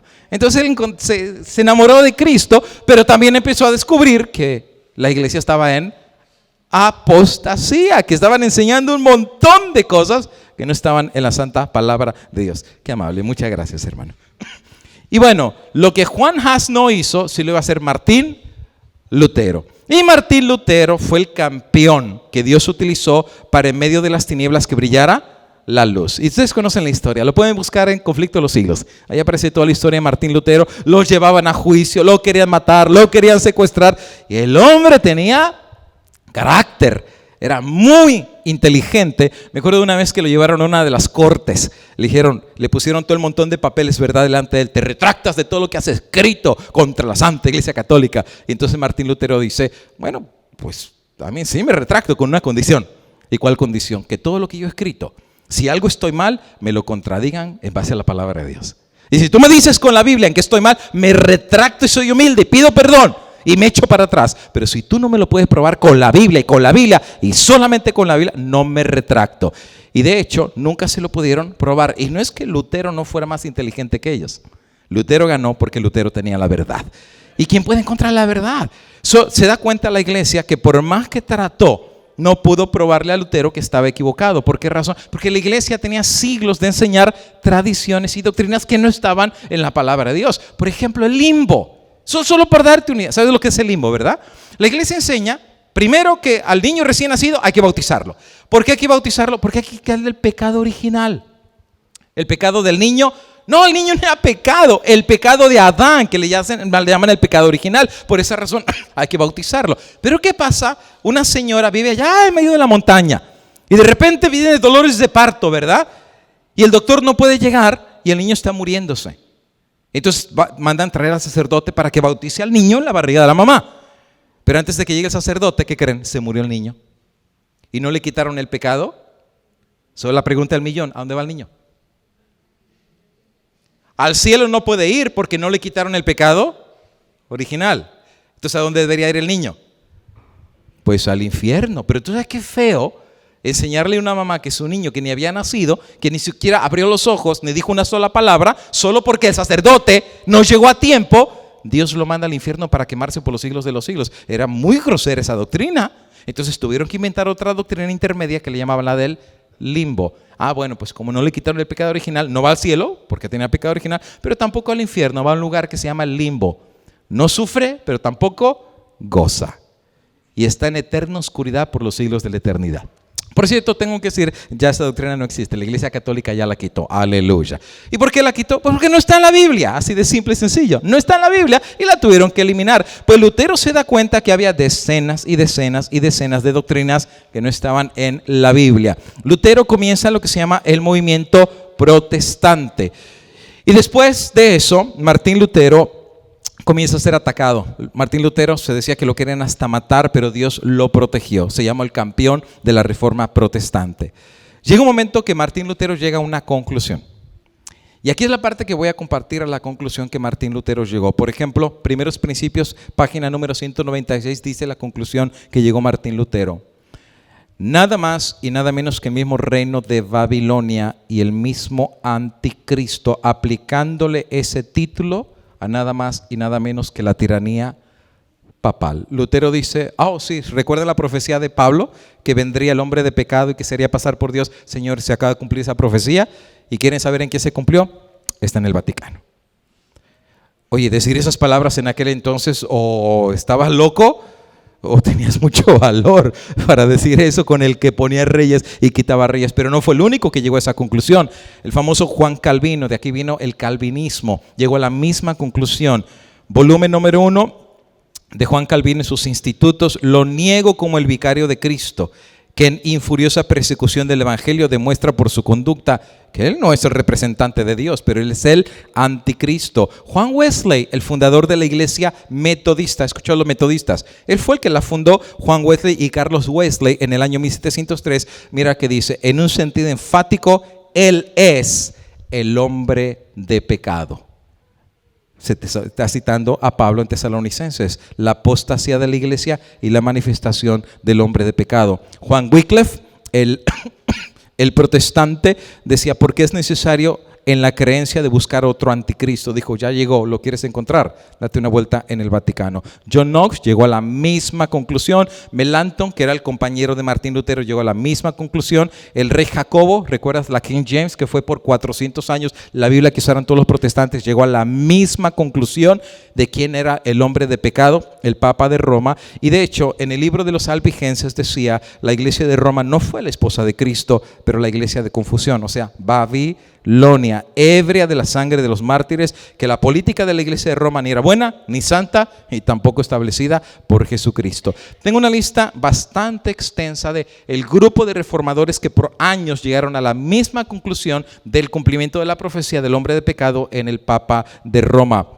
Matías Jano, el Papa de Roma, el Anticristo. Wimbledon, el Papado. Juan Purvey, el Papa de Roma. Walter Brutt, el Papa Juan Haas, el primero que quemaron vivo, el Papa de Roma. Savonarola, el Papa de Roma. Martín Lutero, el Anticristo, el Papado de Roma. Melanchthon, el Papado. Ocalampadios, el Papado. Bullinger. La historia de Bullinger es tan interesante, porque Bullinger había sido un sacerdote católico. Resulta ser que Bullinger lo ponen para revisar el caso de uno que van a matar. Y viene Bullinger como sacerdote y dice: te vamos a matar porque tú apostataste, estás metiéndote contra la iglesia. ¿Por qué enseñas lo que enseñas? Y el protestante le enseña lo que aprendió en la palabra de Dios. Y después de Bullinger escucharlo por una hora, le dice: ¿sabes qué, amigo y hermano? En una hora que me has dado la palabra de Dios, he aprendido lo que no aprendí en tantos años en el seminario de la Iglesia Católica. Y Bullinger se convirtió al cristianismo y después lo mataron por eso. Es interesante, pero él llegó a la misma conclusión. Tyndale, el Anticristo, el Papado de Roma. Latimer, el Papado. Thomas Crane, el Papado. John Fox, de los Mártires de Fox, el Papado. Knox, el Papado de Roma. En otras palabras, prácticamente todos los protestantes desde el norte, sur, este, oeste llegaron a la misma conclusión, que la profecía se había cumplido, que el anticristo había llegado y que el hombre de pecado ya estaba establecido reinando sobre la iglesia de Cristo. Ahora, la iglesia empezó a temblar, por supuesto. ¿Cuál fue la respuesta de la iglesia? Y de hecho empezó a perder mucha gente la iglesia católica. De hecho perdió un país entero. Desde el mismo Alemania, recuerda la historia que todos los duques se unieron con Martín Lutero y perdió su fuerza sobre Alemania. Inglaterra se le fue completamente. Y de ahí nació la iglesia anglicana, se separó completamente de la iglesia católica. La iglesia católica se empezó a preocupar hasta qué punto el fuego de la reforma iba a empezar a abrir los ojos de millones a nivel de Europa. La respuesta de la iglesia fue muy simple. Estableció el concepto de la Santa Inquisición. Sí, la Santa Inquisición fue establecida por la iglesia. Por eso se llamaba Santa Inquisición, en la cual los que eran los jueces de los herejes.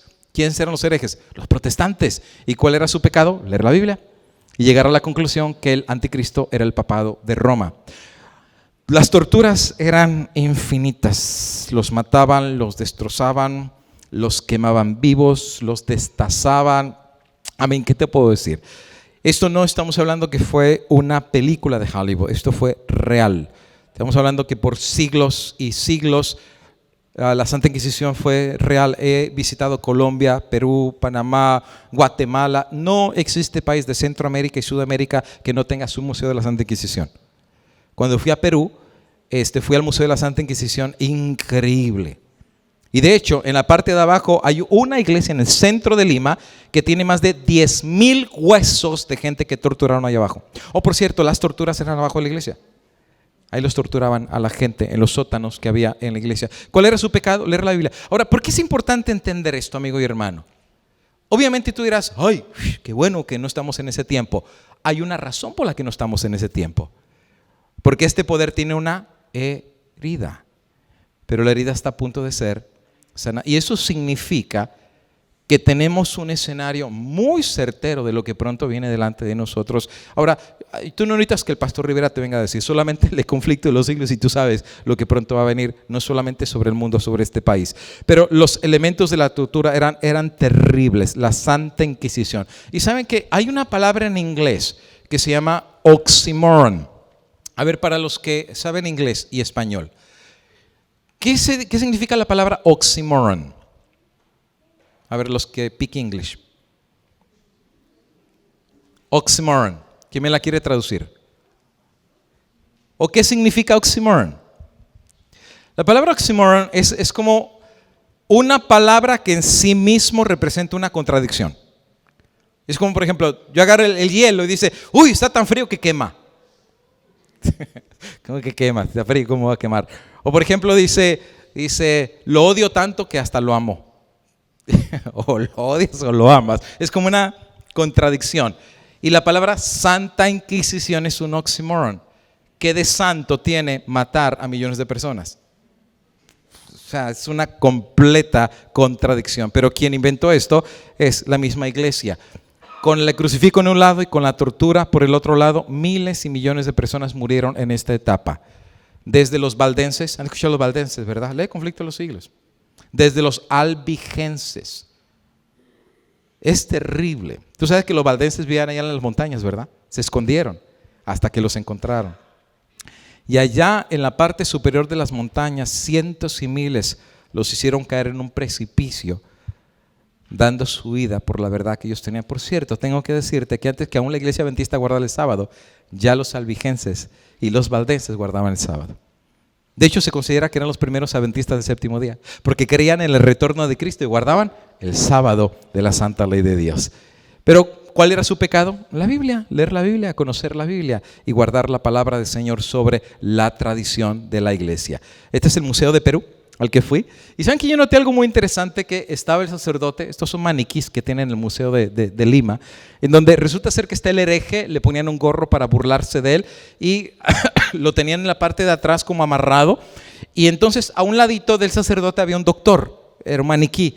Y entonces yo me acuerdo que le pregunté a la que guía turista, le decía, oiga, una preguntita, ¿y para qué un doctor? Si al final lo estaban torturando. ¿Para qué necesitaban un doctor? Decía, muy buena pregunta. Dice, porque el doctor era que cuando el doctor veía que en la tortura, el que estaba siendo torturado se iba a morir, el doctor decía, ya, párenle, dejen que descanse un ratito, si no se les muere. Entonces ya los dejaba descansar y después los seguían torturando. Qué terrible. De hecho, esta es una foto que saqué de los calabozos donde los tenían a los herejes guardados para ser torturados. La primera respuesta de la iglesia fue la creación de la Santa Inquisición. Te lo tengo que decir muy simple, como lo dice la sierva de Dios. Solo los libros de Dios en el cielo tienen los registros exactos de lo que sucedió en este tiempo. Solo Dios sabe lo que pasó. Solo Dios sabe. Por eso bajo los sellos del Apocalipsis, ¿te acuerdas? Las almas debajo del altar dicen, Señor, ¿hasta cuándo? ¿Hasta cuándo? Vengas nuestra sangre. Por eso las plagas del Apocalipsis tienen que ver con lo que pasó en este tiempo. Cómo ellos derramaron la sangre de los hijos de Dios. Y Dios les va a dar de beber también sangre, porque derramaron la sangre de los santos del Señor. Ahora, la Santa Inquisición fue un método de la Iglesia Católica para meter miedo a los protestantes. Pero ¿sabes una cosa? Que esto es algo muy interesante. Aquel que ama a Cristo de corazón no le tiene miedo ni a la muerte. Eso es algo muy interesante. El que ama a Cristo ni la muerte, como dice Pablo, ¿qué me separará del amor de Dios?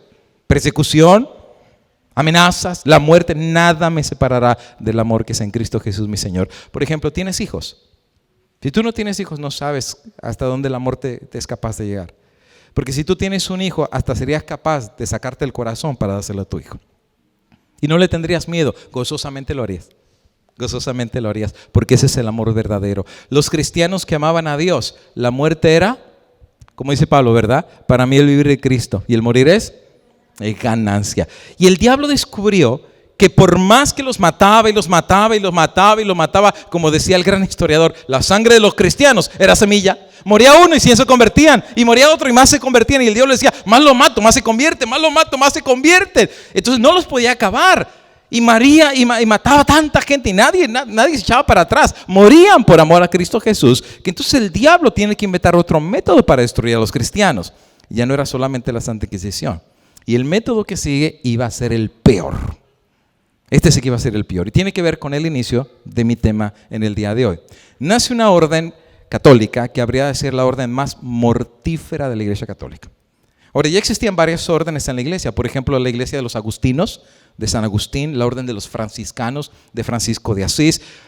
Ya había varias órdenes en la iglesia católica, pero nace una orden que no había existido y nace como respuesta a la Reforma Protestante.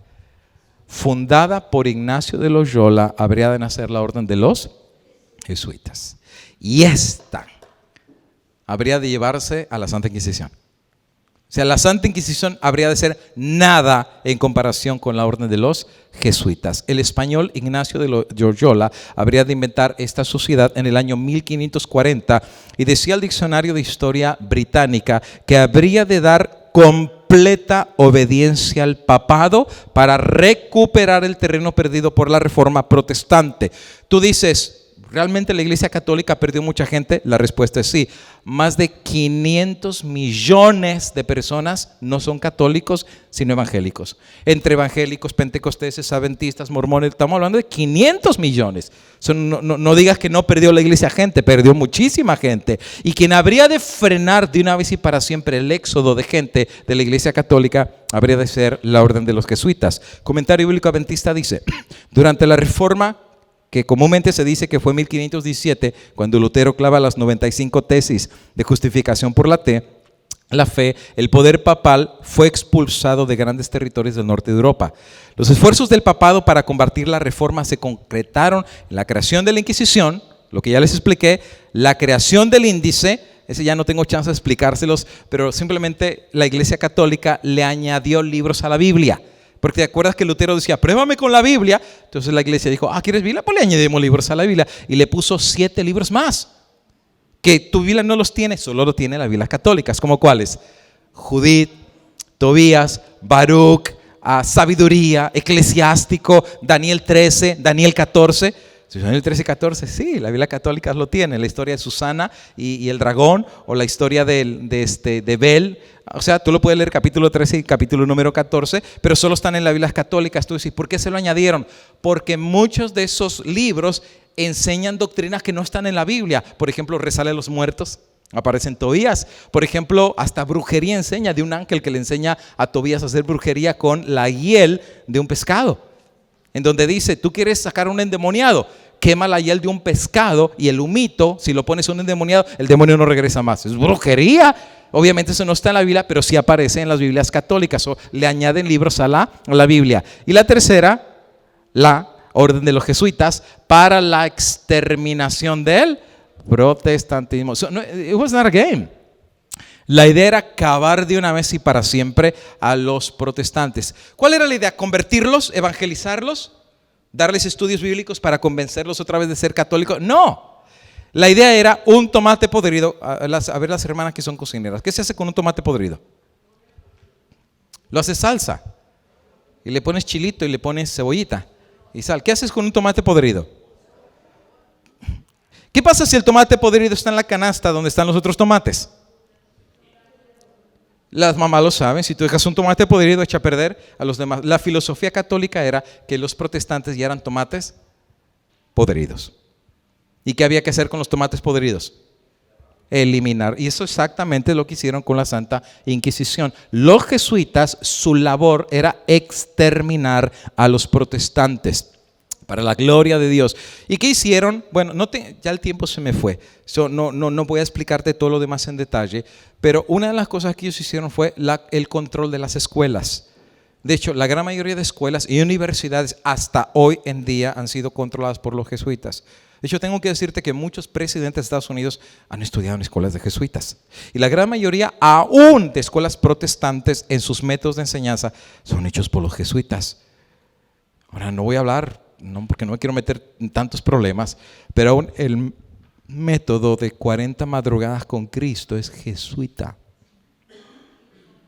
Eso se llama los ejercicios espirituales de Ignacio de Loyola, en donde él decía que en esos ejercicios 40 días tú programas a una persona para cambiar su vida espiritual. Eso es jesuita. La cuestión de la obediencia sin preguntar, eso es jesuita. La orden piramidal, que tú tienes un jefe arriba que te manda y el de arriba manda al de abajo, eso es jesuita. Eso no es cristiano.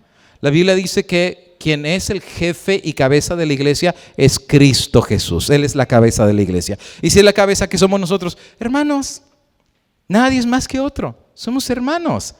El que realmente merece alabanza, gloria y honra es Cristo Jesús. Nosotros, nada, somos hermanos los unos de los otros. Pero si usted es el pastor, sí, como que me van a decir pastor en el cielo. Somos hermanos, somos parte de la familia de Dios y Él es nuestro Padre Celestial. Pero la idea del clerigato, uno arriba de otro y el que manda y el de arriba hasta llegar al Papa, eso es católico. Ahora, Ignacio de Loyola decía, me estoy saltando un montón de gráficas porque quiero llegar a la parte final. Decía Ignacio de Loyola que cada cual se convenza que cuantos viven bajo el voto de obediencia, tengo que explicarte que todos los jesuitas tienen que hacer un juramento. Por generaciones este juramento nadie lo conocía, era un secreto. secreto, como tipo masónico, casi nadie lo conocía.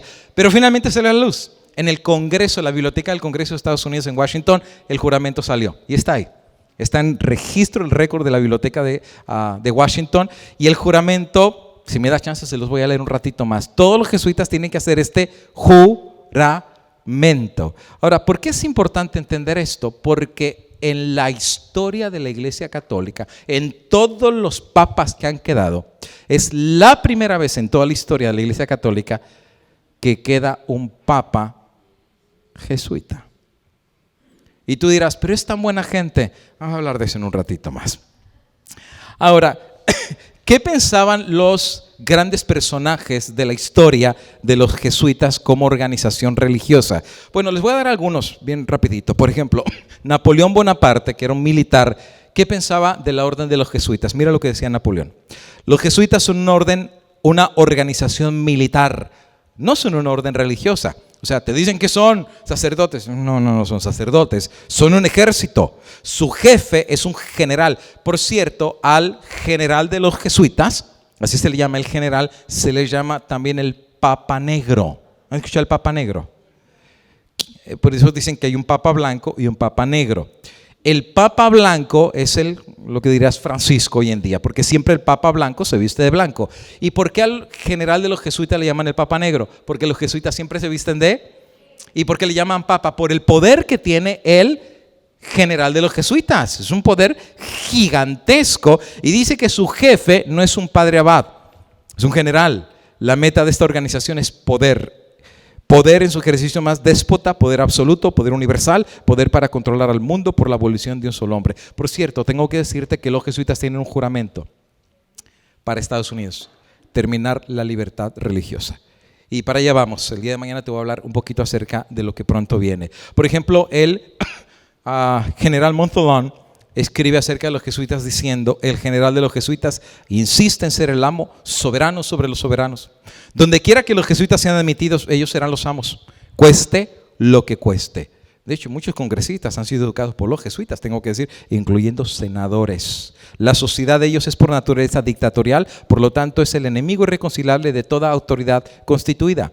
Todo acto, todo crimen, por más atroz, es un trabajo meritorio si es cometido para los intereses de la sociedad de los jesuitas o por la orden del general. Por esa razón ellos tienen un moto, un logo, que ellos dicen: el fin justifica los medios. O sea, si tienes que matar, si tienes que envenenar, lo que tenga que hacer, si es por una causa común para la orden, adelante, no hay problema. En Rusia los expulsaron en 1816 y después otra vez en 1820 regresan y los tienen que volver a expulsar porque Rusia vio un enemigo de los jesuitas para controlar a Rusia. John Adams, segundo presidente de Estados Unidos, dijo esto de los jesuitas: la historia de los jesuitas quizás no sea escrito de forma muy elocuente, pero sin embargo está apoyada por autoridades incuestionables. La restauración de los jesuitas por el Papa Pío VII representó un paso hacia la crueldad, la oscuridad, el despotismo y la muerte. No me gusta la apariencia de los jesuitas, y si alguna vez ha habido un grupo de hombres que merece condenación en la tierra y en el infierno, es la sociedad de Ignacio de Loyola. Eso lo dijo un presidente. ¿Qué pasaría si Donald Trump dijera eso ahorita del Papa Francisco en el Vaticano? Oye, lo desaparecen, ¿no? Pero lo que tienes que ver es cómo han cambiado los tiempos. Estamos hablando que eso lo dijo en 1826. Ciento y tantos años después, la imagen de la Iglesia Católica ha cambiado dramáticamente. Lo han logrado. Y no solamente a nivel del mundo, a nivel de las iglesias evangélicas. Y ese va a ser el tema del día de mañana: el ecumenismo y los jesuitas. No te creas que la cuestión del ecumenismo es como pura coincidencia. Hay un plan bien elaborado y lo han hecho bastante bien, y ahorita simplemente estamos viendo los resultados de la semilla que ellos sembraron. Otro presidente, ¿qué dijo los jesuitas? Abraham Lincoln, uno de los más queridos presidentes de Estados Unidos, dice: la guerra civil americana, ¿te acuerdas? El norte contra el sur, que peleaban entre ellos y un baño de sangre, nunca hubiera sido posible sin la siniestra influencia de los jesuitas. Ellos mismos lograron hacer guerras entre los mismos hermanos de América, y el baño de sangre fue provocado por los jesuitas. Samuel Morse, el inventor precisamente del telégrafo, decía: los jesuitas son una sociedad secreta, como tipo masónica. Y todo el mundo sabe hoy en día que los masones adoran al diablo. Y todo el mundo ya lo sabe, los masones adoran al diablo. Y dicen que el diablo se aparece en sus reuniones y todo eso. Pero Samuel Morte dice que los jesuitas tienen añadidas horrorosas y detestables características 1000 veces más peligrosas que los masones. Si los masones adoran al diablo, dice, si tú quieres conocer a alguien malo, ve a los jesuitas, son 1000 veces más malos que los masones. Mi pregunta es, ¿qué conocían ellos de los jesuitas que hoy en día ya la gente no habla así de los jesuitas? Al contrario, hoy en día la gente lo que piensan de los jesuitas es, wow, los jesuitas, la gran cosa, la orden más prodigiosa y los más inteligentes de la Iglesia Católica. Ha cambiado mucho la opinión acerca de quiénes son ellos. Dave Hahn, él no es adventista, pero es uno de los escritores más renombrados en el mundo protestante. Tiene un libro, se lo recomiendo que se lo compre, se llama Una mujer cabalga la bestia. Dice él, además el Papa tiene miles de agentes secretos en todo el mundo, que incluyen a jesuitas, caballeros de Colón, caballeros de Malta, Opus Dei. ¿Han escuchado el Opus Dei? Yo estoy haciendo sermones de cada una de esas órdenes, muy interesante, el Opus Dei y otros. Y el Servicio de Inteligencia del Vaticano y sus recursos de campaña son incomparables. Willy, el gran historiador en los tiempos de Elena de White, de uno de los más grandes historiadores, mira qué dijo acerca de los jesuitas. No había forma de disfrazarse que ellos no poseyeran, por lo que podían penetrar cualquier lugar. Podían penetrar silenciosamente el guardarropa de un monarca, como el gabinete de un jefe de Estado, infiltrarse de forma secreta en una asamblea general o mezclarse sin provocar sospecha en las deliberaciones y debates. No había idioma que no pudieran hablar, ni credo que no profesaran. Y aquí viene la parte interesante, porque en el voto y juramento de los jesuitas, la forma de destruir a los protestantes era no atacarlos con la Santa Inquisición, sino infiltrar esas iglesias. Tengo que decirte que esto no era solamente un ideal, esto lo llevaron a la práctica, y tengo que decirte que prácticamente todas las iglesias evangélicas y protestantes están infiltradas con jesuitas. Ahora pon atención, porque cuando digo todas, es lo que estoy queriendo decir, todas. Que tú digas, oh no, habrá alguna que se escapó. No, todas han sido infiltradas. Y desde adentro, como termitas, los jesuitas han ido cambiando sus credos. De sus credos, te pongo un solo ejemplo. ¿Cuándo fue la última vez que tú escuchaste de alguna iglesia protestante atacar a la iglesia católica? La que tú quieras. Dije todas. Todas. Todas. Ahora fíjate, ya que el pastor menciona la iglesia adventista, ¿cuándo fue la última vez que en una iglesia adventista se habló acerca de quién es el hombre de pecado? ¿Quién es Babilonia? ¿Quién es el anticristo? Tú dirás, pues no, me acuerdo que el último sermón es que Jesús te ama y que Jesús nos ama y que Jesús... No es coincidencia.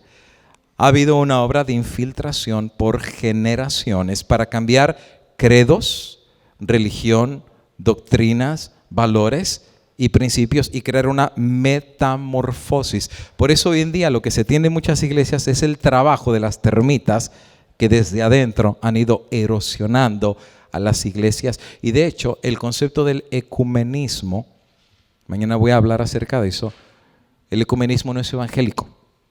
Hay evangélicos que están metidos no solo hasta el cuello, hasta la cabeza en el ecumenismo. Pero ellos lo que no conocen es que el ecumenismo no es una invención evangélica. El ecumenismo es una invención católica.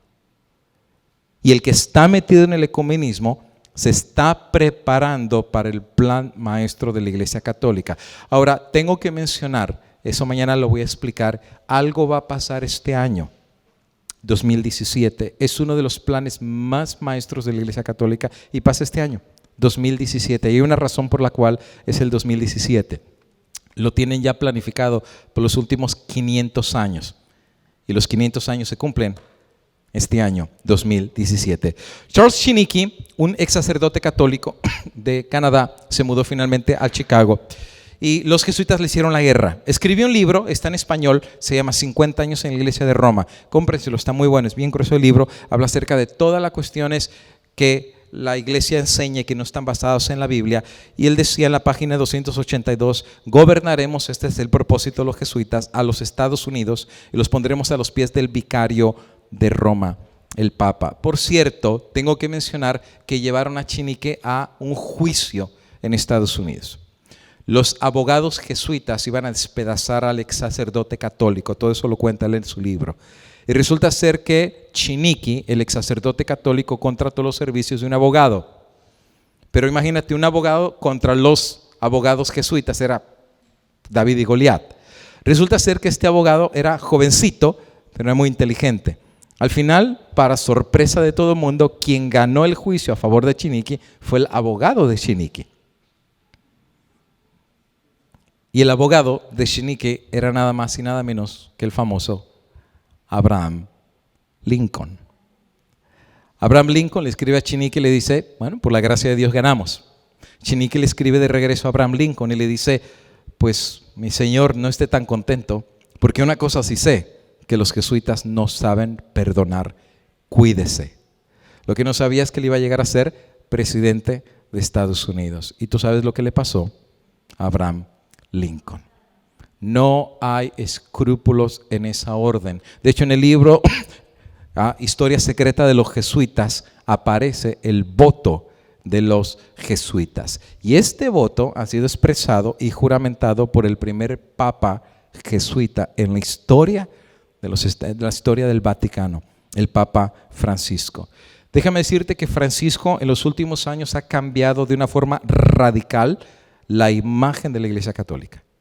Es más, tengo que decirte que la revista Time en su primer año de papado lo colocó como el hombre más importante a nivel mundial.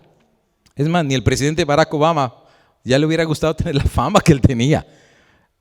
Porque cuando Obama llegó a ser el presidente de Estados Unidos, que era muy famoso, y llegó Francisco lo sobrepasó en mucho en fama y popularidad. Cuando llegó a Brasil, la primera misa que él tuvo, se decía que 1 millón de personas iba a llegar a su misa. No llegó 1 millón, llegaron 3 millones de personas. ¿Te recuerdas cuando vino a Estados Unidos? Fue increíble. Todos los servicios secretos y policiales de Estados Unidos dándole custodia al Papa Francisco, y sus niveles de popularidad han llegado a ser increíbles. Lo que la gente no está mirando, que es un Papa jesuita. Y en una misa que él tuvo aparece con las insignias de los jesuitas, IHS. La palabra IHS, que es la insignia de los jesuitas, significa Iesus Homunus Salvatore en latín. ¿Qué significa Jesús, homonos, hombre, Salvatore, Jesús el Salvador de los hombres? Y esa es la insignia de los jesuitas. Y aquí aparece Francisco con la insignia de la orden a la cual él pertenece. Resulta ser que hoy en día la Iglesia Católica tiene 2 papas, el Papa Negro y el Papa Blanco. Nicolás, el Papa Negro, y Francisco, el Papa Blanco. Pero como él es un Papa jesuita, la orden de los jesuitas enseña que él tiene que rendir obediencia al Papa Negro. La pregunta es, ¿quién dirige la Iglesia Católica? Tengo que decirte que él es el general jesuita, el Papa Blanco jesuita, y el secretario de la Orden Católica es también jesuita. Nadie duda que hoy en día quien está controlando el Vaticano son los jesuitas, y no solamente el Vaticano, las economías del mundo y el orden mundial. Eso es lo que vamos a ver el día de mañana. El tiempo se me acabó y de una manera rapidita les voy a leer el juramento de los jesuitas. ¿Por qué es importante? Porque lo que te voy a leer ahorita bien rapidito es el juramento que hizo Francisco. Porque las apariencias engañan. Y hay gente que dice, es tan bueno, mira qué amable, es tan cristiano, es tan consagrado. Mira el juramento que tuvo que hacer Francisco. Yo, y anota su nombre ahí, en la presencia del omnipotente Dios, la bendita Virgen María, el bendecido Miguel, el arcángel, el bendito San Juan Bautista, los santos apóstoles, San Pedro, Pablo, los santos anfitriones sagrados del cielo, y usted mi Padre espiritual, o sea, el general superior de la Sociedad de Jesús, fundada por Ignacio de Loyola, en la pontificia de Pablo III y continuada al presente por el útero de María, la matriz de Dios y el bastón de Jesucristo, declara y jura que su santidad el Papa es el vicerregente de Cristo y la verdadera única cabeza de la Iglesia Católica Universal a todo lo largo de la tierra, y que por virtud de las llaves que atan, ¿se recuerdan la insignia de las llaves? ¿Saben qué referente a las llaves? Autoridad. O sea, ellos son los únicos que tienen la autoridad de gobernar sobre este mundo por las llaves dadas a su santidad mi Salvador, Jesucristo. Él tiene poder para destronar reyes, príncipes, estados libres o asociados y gobiernos heréticos, como Estados Unidos, siendo ilegales sin su confirmación sagrada, y que ellos puedan ser destruidos sin riesgos. Por lo tanto, con todo mi poder, yo defiendo y defenderé esta doctrina y el derecho y costumbre de su santidad en contra de los usurpadores de la autoridad herética y protestante, cualquier otra, especialmente la Iglesia Luterana de Alemania, Holanda, Dinamarca, Suecia y Noruega, y la actual presumida autoridad de las iglesias de Inglaterra, las anglicanas y Escocia, y las sucursales de las mismas que actualmente están establecidas en Irlanda y sobre el continente de América y en otras partes, y todos los partidarios que se estiman ser usurpadores. ¿Por qué usurpadores? Porque el Papa no los puso, y si el Papa no los puso son usurpadores y heréticos oponiéndose a la Sagrada Iglesia Madre Roma. Renuncio y reniego a cualquier lealtad que sea debida a cualquier rey, príncipe o estado herético nombrado protestante o liberal, u obediencia a cualquiera de sus leyes, magistrados y funcionarios.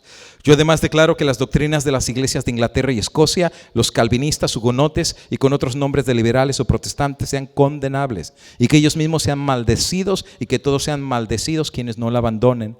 Además declaro que ayudaré, asistiré y aconsejaré a todos o cualquiera de los agentes de su santidad. Recuerda los agentes, caballeros de Colón, Opus Dei, Templar, todos ellos, en cualquier lugar donde se requiera que esté, Suiza o Alemania, Holanda, Dinamarca o Suecia, Noruega, Inglaterra, Irlanda o en América, o en cualquier otro reino o territorio que vaya, y haré lo posible para aniquilar a los protestantes heréticos o doctrinas liberales y destruir todas sus facultades presumidas, reales o de otra clase. Yo además prometo y declaro que a pesar que fui dispensado para presumir cualquier religión, y aquí viene el punto que decía Weekly, ellos pueden pasarse como a cualquier iglesia, y saben que son los líderes de las iglesias. O sea, ellos no van a agarrar para ser el miembro que se sienta en una banca los sábados o los domingos. Ellos van a buscar las posiciones más grandes para desde arriba, desde las cúpulas, porque ellos han aprendido que si el jefe supremo de una iglesia da una orden, ¿qué pueden hacer las iglesias? Ya no pueden hacer nada, porque donde manda capitán no gobierna marinero. Yo me recuerdo, solo por dar una idea, mañana les voy a hablar un poco más acerca de esto. Yo fui a Nueva York hace como 10 años a predicar. Y entonces, en el camino a la conferencia general, el pastor me prometió llevarme a la conferencia general y fuimos y conocí a Clifford Goldstein, el judío, varios conocí ahí. Y esa noche nos quedamos a dormir en la casa del pastor Manuel Vázquez. ¿Se acuerdan de Manuel Vázquez? Que era de pelo así blanquito, que escribió un libro de la nueva era, Peligro al acecho y todo eso. Nos quedamos en su casa. Y él estaba escribiendo un libro de la historia de la iglesia, de la obra hispana, la iglesia adventista, por 100 años, y platicando. Y yo me recuerdo que era el vicepresidente mundial de la iglesia adventista. Yo me atreví a hacerle una pregunta. Le dije, oiga, pastor, mira, aquí ya, pues en confianza, ya que estamos en su casa. En ese entonces recién habían hecho el cambio del logo de la iglesia adventista. A ver, ya para el adventista que es más viejo, ¿te acuerdas cuál era el logo de la iglesia adventista? Que era un mundo y había 3 angelitos que iban volando en el mundo, que representaba el mensaje de los 3 ángeles con las trompetas a nivel mundial. Pero después cambiaron el logo. ¿Y qué pusieron de logo? Una Biblia abierta, un mundo, una cruz y las flamitas. Y entonces yo le dije, oiga, pastor, mire, aprovechando que usted es el vicepresidente, oiga, pastor, ¿por qué nos cambiaron el logo? Yo ingenuo, yo siendo pastor en la conferencia en aquel entonces, ¿por qué nos cambiaron el logo? Si el logo era muy significativo de nuestro mensaje, el mensaje de los 3 ángeles, y ahora la Biblia, le digo, pastor, eso es bien ecuménico, porque los luteranos tienen ese logo, un montón de iglesias tienen incluyendo los metodistas, tienen el mismo logo de la Biblia abierta con la cruz, las flamitas. Le digo, ¿por qué ese logo? Y el pastor Manuel Vázquez se me quedó viendo, ya falleció, y me dice, mire, pastor Rivera, le voy a decir la verdad. Y yo esperando que me dijera, los jesuitas o algo así, le digo, a ver, ¿por qué lo cambiaron?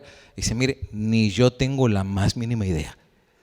Siendo el vicepresidente mundial de la iglesia. ¿Y cómo usted es el vicepresidente? Usted no tiene jurisdicción, no hay un departamento, y cuando el departamento lo presenta, ni nosotros podemos hacer nada. Interesante. El juramento de los jesuitas dice que ellos pueden infiltrarse y dispensar cualquier religión.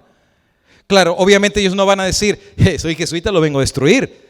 No, y si es necesario decir que el Papa es el anticristo y es la bestia y el anticristo, lo va a decir. Lo va a decir para ganarse la confianza. Por eso el día de mañana lo que te voy a presentar es bien significativo, porque está comenzando a haber un éxodo de mega líderes evangélicos, así como te estoy diciendo, y se están convirtiendo a la iglesia católica, incluyendo testigos de Jehová. Si testigos, líderes altos de las iglesias se están convirtiendo al catolicismo. El pastor más famoso de Europa, Pentecostés, se acaba de convertir. ¿A qué religión? A la iglesia católica. Mormones se están convirtiendo a la iglesia católica. No es coincidencia. La Biblia dice: por sus frutos los conoceréis. Y mañana vamos a ver hasta qué nivel ha llegado la obra de los jesuitas en las iglesias evangélicas. Dice el voto: puedo presumir cualquier religión herética para propagar dentro de esa iglesia los intereses de la madre iglesia, para guardar y mantener en secreto privado las consultas de sus agentes de vez en cuando, tal como lo pueden encargar, y no divulgar directa o indirectamente por palabra escritura cualquier circunstancia, sin ejecutar lo que me sea sugerido o cargo descubierto para mí, usted, mi padre espiritual, o cualquier de este sagrado convento. Además, prometo y declaro que no tendré opinión, no tendré voluntad propia, ni cualquier reserva mental como muerto cadáver, pero que sin vacilar obedeceré cada y todo mandato que pueda recibir de mis superiores en la milicia del Papa y de Jesucristo. Iré a cualquier parte del mundo, donde quiera que sea. Me pueden enviar a las regiones congeladas del norte, las ardientes arenas del desierto de África, las selvas de la India, los centros de civilización de Europa, las guaridas silvestres de los bárbaros salvajes de América, sin murmurar o estar descontento y ser sumiso en todas las cosas, lo que sea comunicado a mí. Además, prometo y declaro que cuando la oportunidad se presente haré implacable guerra, en secreto abiertamente, contra todos los herejes, protestantes y liberales, así como sea yo mandado a hacer, para extirpar y exterminarlos de toda la faz de la tierra, y que yo no perdonaré ni edad, sexo, condición, que colgaré, quemaré, derrocharé, herviré, despellejaré, estrangularé, enterraré vivo estos herejes infames. Bien cristiano el voto, ¿verdad? Que desgarraré los estómagos y las matrices de sus mujeres y aplastaré la cabeza de sus infantes contra las paredes a fin de aniquilar para siempre su abominable raza. No han cambiado su opinión. Si tú dices: oh, ya la iglesia cambió, piénsalo 2 veces. La única razón por la cual no están haciendo esto, hay una sola razón: porque tiene una herida mortal. El poder de poder hacer esto con el poder civil se le fue quitado, pero pronto lo va a recuperar. Y cuando lo recupere, nosotros conocemos que como cristianos va a llegar un momento en el cual seamos confrontados con quiénes somos. Porque ahorita ser cristiano y venir a la iglesia, cualquiera lo puede hacer. Llevar la Biblia debajo del brazo ahorita, cualquiera lo puede hacer. Llamarse cristiano, cualquiera lo puede hacer. Pero Dios va a permitir un zarandeo a nivel mundial para probar el corazón de cada uno de nosotros. Y sabe que esta es la parte que a mí me preocupa. La parte que me preocupa es que llega un momento que a veces en nuestra vida espiritual nos acostumbramos a vivir con la Biblia debajo del brazo, pero sin Dios en el corazón. Porque ya en la vida práctica nuestro Dios no está ahí arriba. Nuestro Dios está en nuestro teléfono. Porque cuando amanecemos, al primero que lo saludamos es al teléfono de Facebook. Y en la noche, antes de irnos a la cama, con el último que vamos es con el teléfono. ¿Sabes que se ha hecho un estudio hoy en día que aún los cristianos no pueden estar lejos de sus teléfonos ni siquiera por 20 minutos? Porque hasta se pone nervioso. Si así estuviéramos buscando a Dios en la mañana, en la tarde, en la noche, de tener una comunión íntima con Dios, ¿esto va a venir? Por supuesto que va a venir, ni tú ni yo lo podemos cambiar. Pero hay una cosa que sí podemos cambiar hoy en día, querido amigo y hermano. Hay una cosa que sí podemos cambiar. Eso sí lo podemos cambiar. La profecía se va a cumplir. Eso va a venir. Lo que sí podemos cambiar, amigo y hermano, es tu relación con Dios hoy. Eso sí lo puedes cambiar. Hoy. Puedes tomar la decisión hoy más grande que todo ser humano puede tomar. Y es el buscar a Dios de todo corazón. Porque la palabra del Señor dice que cercano está Jehová a los que le buscan de todo corazón. No está lejos. La pura realidad, amigo y hermano, Dios nunca se fue. Los que nos fuimos nosotros. Dios se quedó esperándonos. Los que dimos la espalda fuimos nosotros. Porque no había tiempo para Dios. Porque teníamos 2 trabajos, pagar la casa, pagar el carro, tantas cosas, que Dios tarde que temprano se convirtió como en un accesorio para nosotros. Como un Walmart, si tú lo quieres decir. Que cuando necesitabas que tu hijo estaba enfermo, ahí está Walmart. Señor, cuida a mi hijito. Solo lo buscamos cuando lo necesitamos. como quien va a la tienda a buscar cosas porque las necesita y porque sabe que siempre van a estar ahí. Pero amigo y hermano, Dios es mucho más que un Walmart. Dios necesita una relación íntima con cada uno de nosotros y no está lejos. ¿Sabes? Yo estaba estudiándolo otra vez. ¿Cómo funciona la mente? Y resulta ser que la mente es poderosa, porque Dios así la hizo, en el sentido que llega un momento que la mente se adapta a las circunstancias con las que vives. Así es la mente. Por ejemplo, hay mujeres que son abusadas todos los días. El marido las maltrata, hasta las golpea y es mala gente con ellos y las abusa verbalmente y físicamente. Y llega un momento que la mente trata de adaptarse a esa circunstancia. Y la mente se resiste y dice, no, esto no es normal, esto no es normal, no es normal. Y la mente se resiste al cambio, pero llega un momento que la mente tiene el poder de adaptación. Y llega un momento que la mente se adapta a las circunstancias. Claro, cuando las circunstancias son positivas, pues nos acostumbramos rápido. El que saca dinero y tiene la lotería, rápido se acostumbra a ser rico. Y la mente entiende el mensaje y se adapta a su nueva realidad. A lo bueno y a lo malo. Es el poder de la mente, nos adaptamos. Desde vivir en una mansión, la mente se adapta, o vivir debajo del puente. Sufrimos un rato, pero después nos acostumbramos que así es, debajo del puente. Pero hay una cosa que es la más terrible, que la mente también se adapta, y es a vivir sin Dios. Porque lo que tú haces cuando te levantas durante tu día, la mente entiende el mensaje. Y llega un momento que la mente entiende que vivir sin Dios es normal. Y después pasamos nuestros días sin Dios y pensamos, porque ya le mandamos el mensaje a la mente, Dios no es importante. No lo busque. Y la mente llega un momento que se adapta a vivir sin Dios. ¿Por qué es importante entender esto? Escuchaba la historia de un señor que tenía un cultivo de trigo y de maíz. Y tenía su granero porque estaba listo para la cosecha. Pero vino un enemigo y le encendió el maíz y el trigo y se empezó a quemar. Y el señor salió con cubetas y empezaba a tratar de apagar. Y venía otro y le ayudaba y los vecinos. Pero pues como un infierno el fuego consumió toda su cosecha.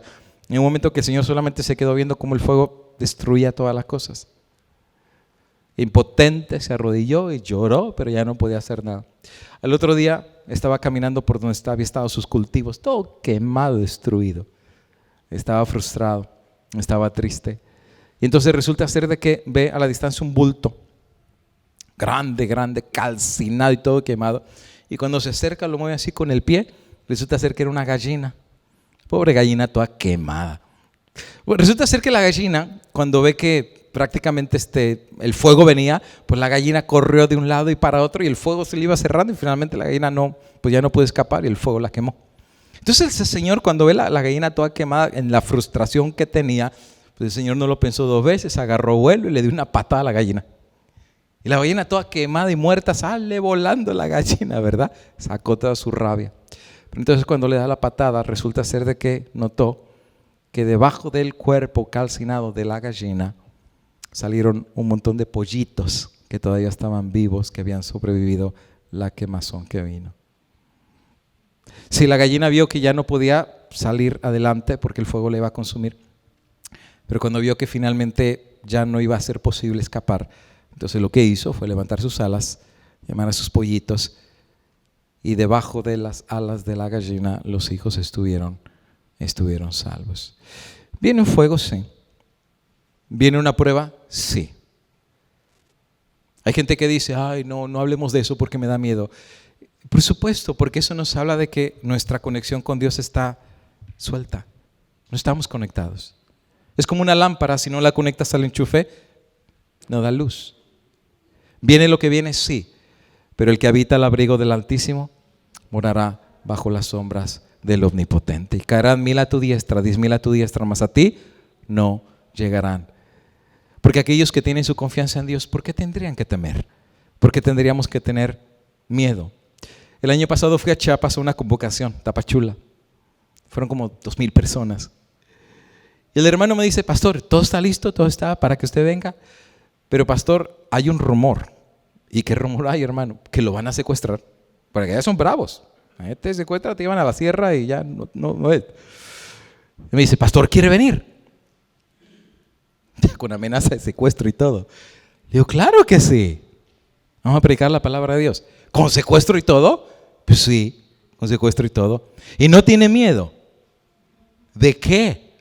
Que le quiten la vida. Yo, mire, hermano, se la pongo muy sencilla. Si hoy Dios me dice que es mi último día, no hay poder en este mundo que me alargue un día más. Y si hoy dice que hoy no es mi último día, no hay poder en esta tierra que me pueda tocar. Porque mi vida no está en la mano de los demás, mi vida está en las manos de Cristo Jesús. ¿Viene esto? Sí viene. Pero la Biblia dice, no temas, manada pequeña, si has puesto tu confianza en Jehová de los ejércitos. No puedes cambiar esto, pero sí lo que puedes cambiar es ponerte debajo de las alas del Todopoderoso. Mañana vamos a continuar con el tema del ecumenismo. Pongámonos de pie para hacer una palabra de oración y cerrar en esta noche. Los que podamos, nos colocamos de rodillas para orar. Oremos, querido Dios, amante Padre. Tu palabra dice, mira que nadie os engañe. Y el engaño habría de ser tan grande que tu palabra dice que aún los elegidos podrían ser engañados. Hemos mirado, Padre, la forma como el enemigo que odia tu iglesia y tu verdad ha tratado de atacarla.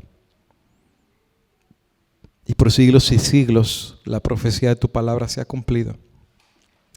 Y millones han vivido en la ignorancia de tu palabra y de tu verdad. Pero mientras más negra está la noche, más puede brillar la luz de tu verdad. Y tú has levantado estrellas en medio de la noche para brillar, levantando la luz de la verdad. Y muchos de ellos aún estuvieron dispuestos a dar su vida por amor a la verdad. Padre, pronto vendrá una prueba y ya la prueba ha comenzado. Y quizás muchos no nos hemos dado cuenta, pero ya estás pesando los corazones. Estás pesando porque te estás paseando de ciudad en ciudad, de iglesia en iglesia, de banca en banca, pero también de corazón en corazón. ¿Cómo está nuestro corazón contigo hoy? ¿Eres tú nuestro alfa? ¿Eres tú nuestro omega? ¿Eres tú nuestro principio? ¿Eres tú nuestro fin? ¿O nos hemos descuidado y hemos acostumbrado a nuestra mente que vivir sin Dios es normal? Pero Padre, nos resistimos a ese pensamiento porque vivir sin ti no es normal. Y si nos hemos soltado, Padre, hoy queremos volver. Volver a ti, a tener un nuevo pacto, un nuevo encuentro. No vamos a cambiar lo que viene, pero sí podemos cambiar hoy el tomar la decisión de tomarnos una vez más de la mano de Cristo. Padre, puede ser que esta noche hay alguien aquí que vino porque tú le estás hablando en su corazón para decirle que no es demasiado tarde todavía y que a pesar que ha roto su relación contigo, tú todavía sigues esperando porque no estás lejos. Y si tú extiendes hoy tu mano y por la fe extendemos nuestra mano, ciertamente tú nos recibirás. Padre eterno, hoy queremos renovar nuestro pacto contigo. Tómanos como enteramente tuyos y que la paz de Dios pueda llenar otra vez nuestros corazones. Somos tuyos y te pertenecemos y por eso esta noche quiero pedir tu bendición sobre nosotros. Que Dios nos bendiga, que Dios nos guarde, que el rostro de Dios pueda brillar sobre nosotros, que su justicia de nosotros se compadezca y nos tenga misericordia y que la paz de Dios que todo lo llena pueda esta noche llenar nuestro corazón de ahora y para siempre en el nombre de Jesús. Amén, Señor.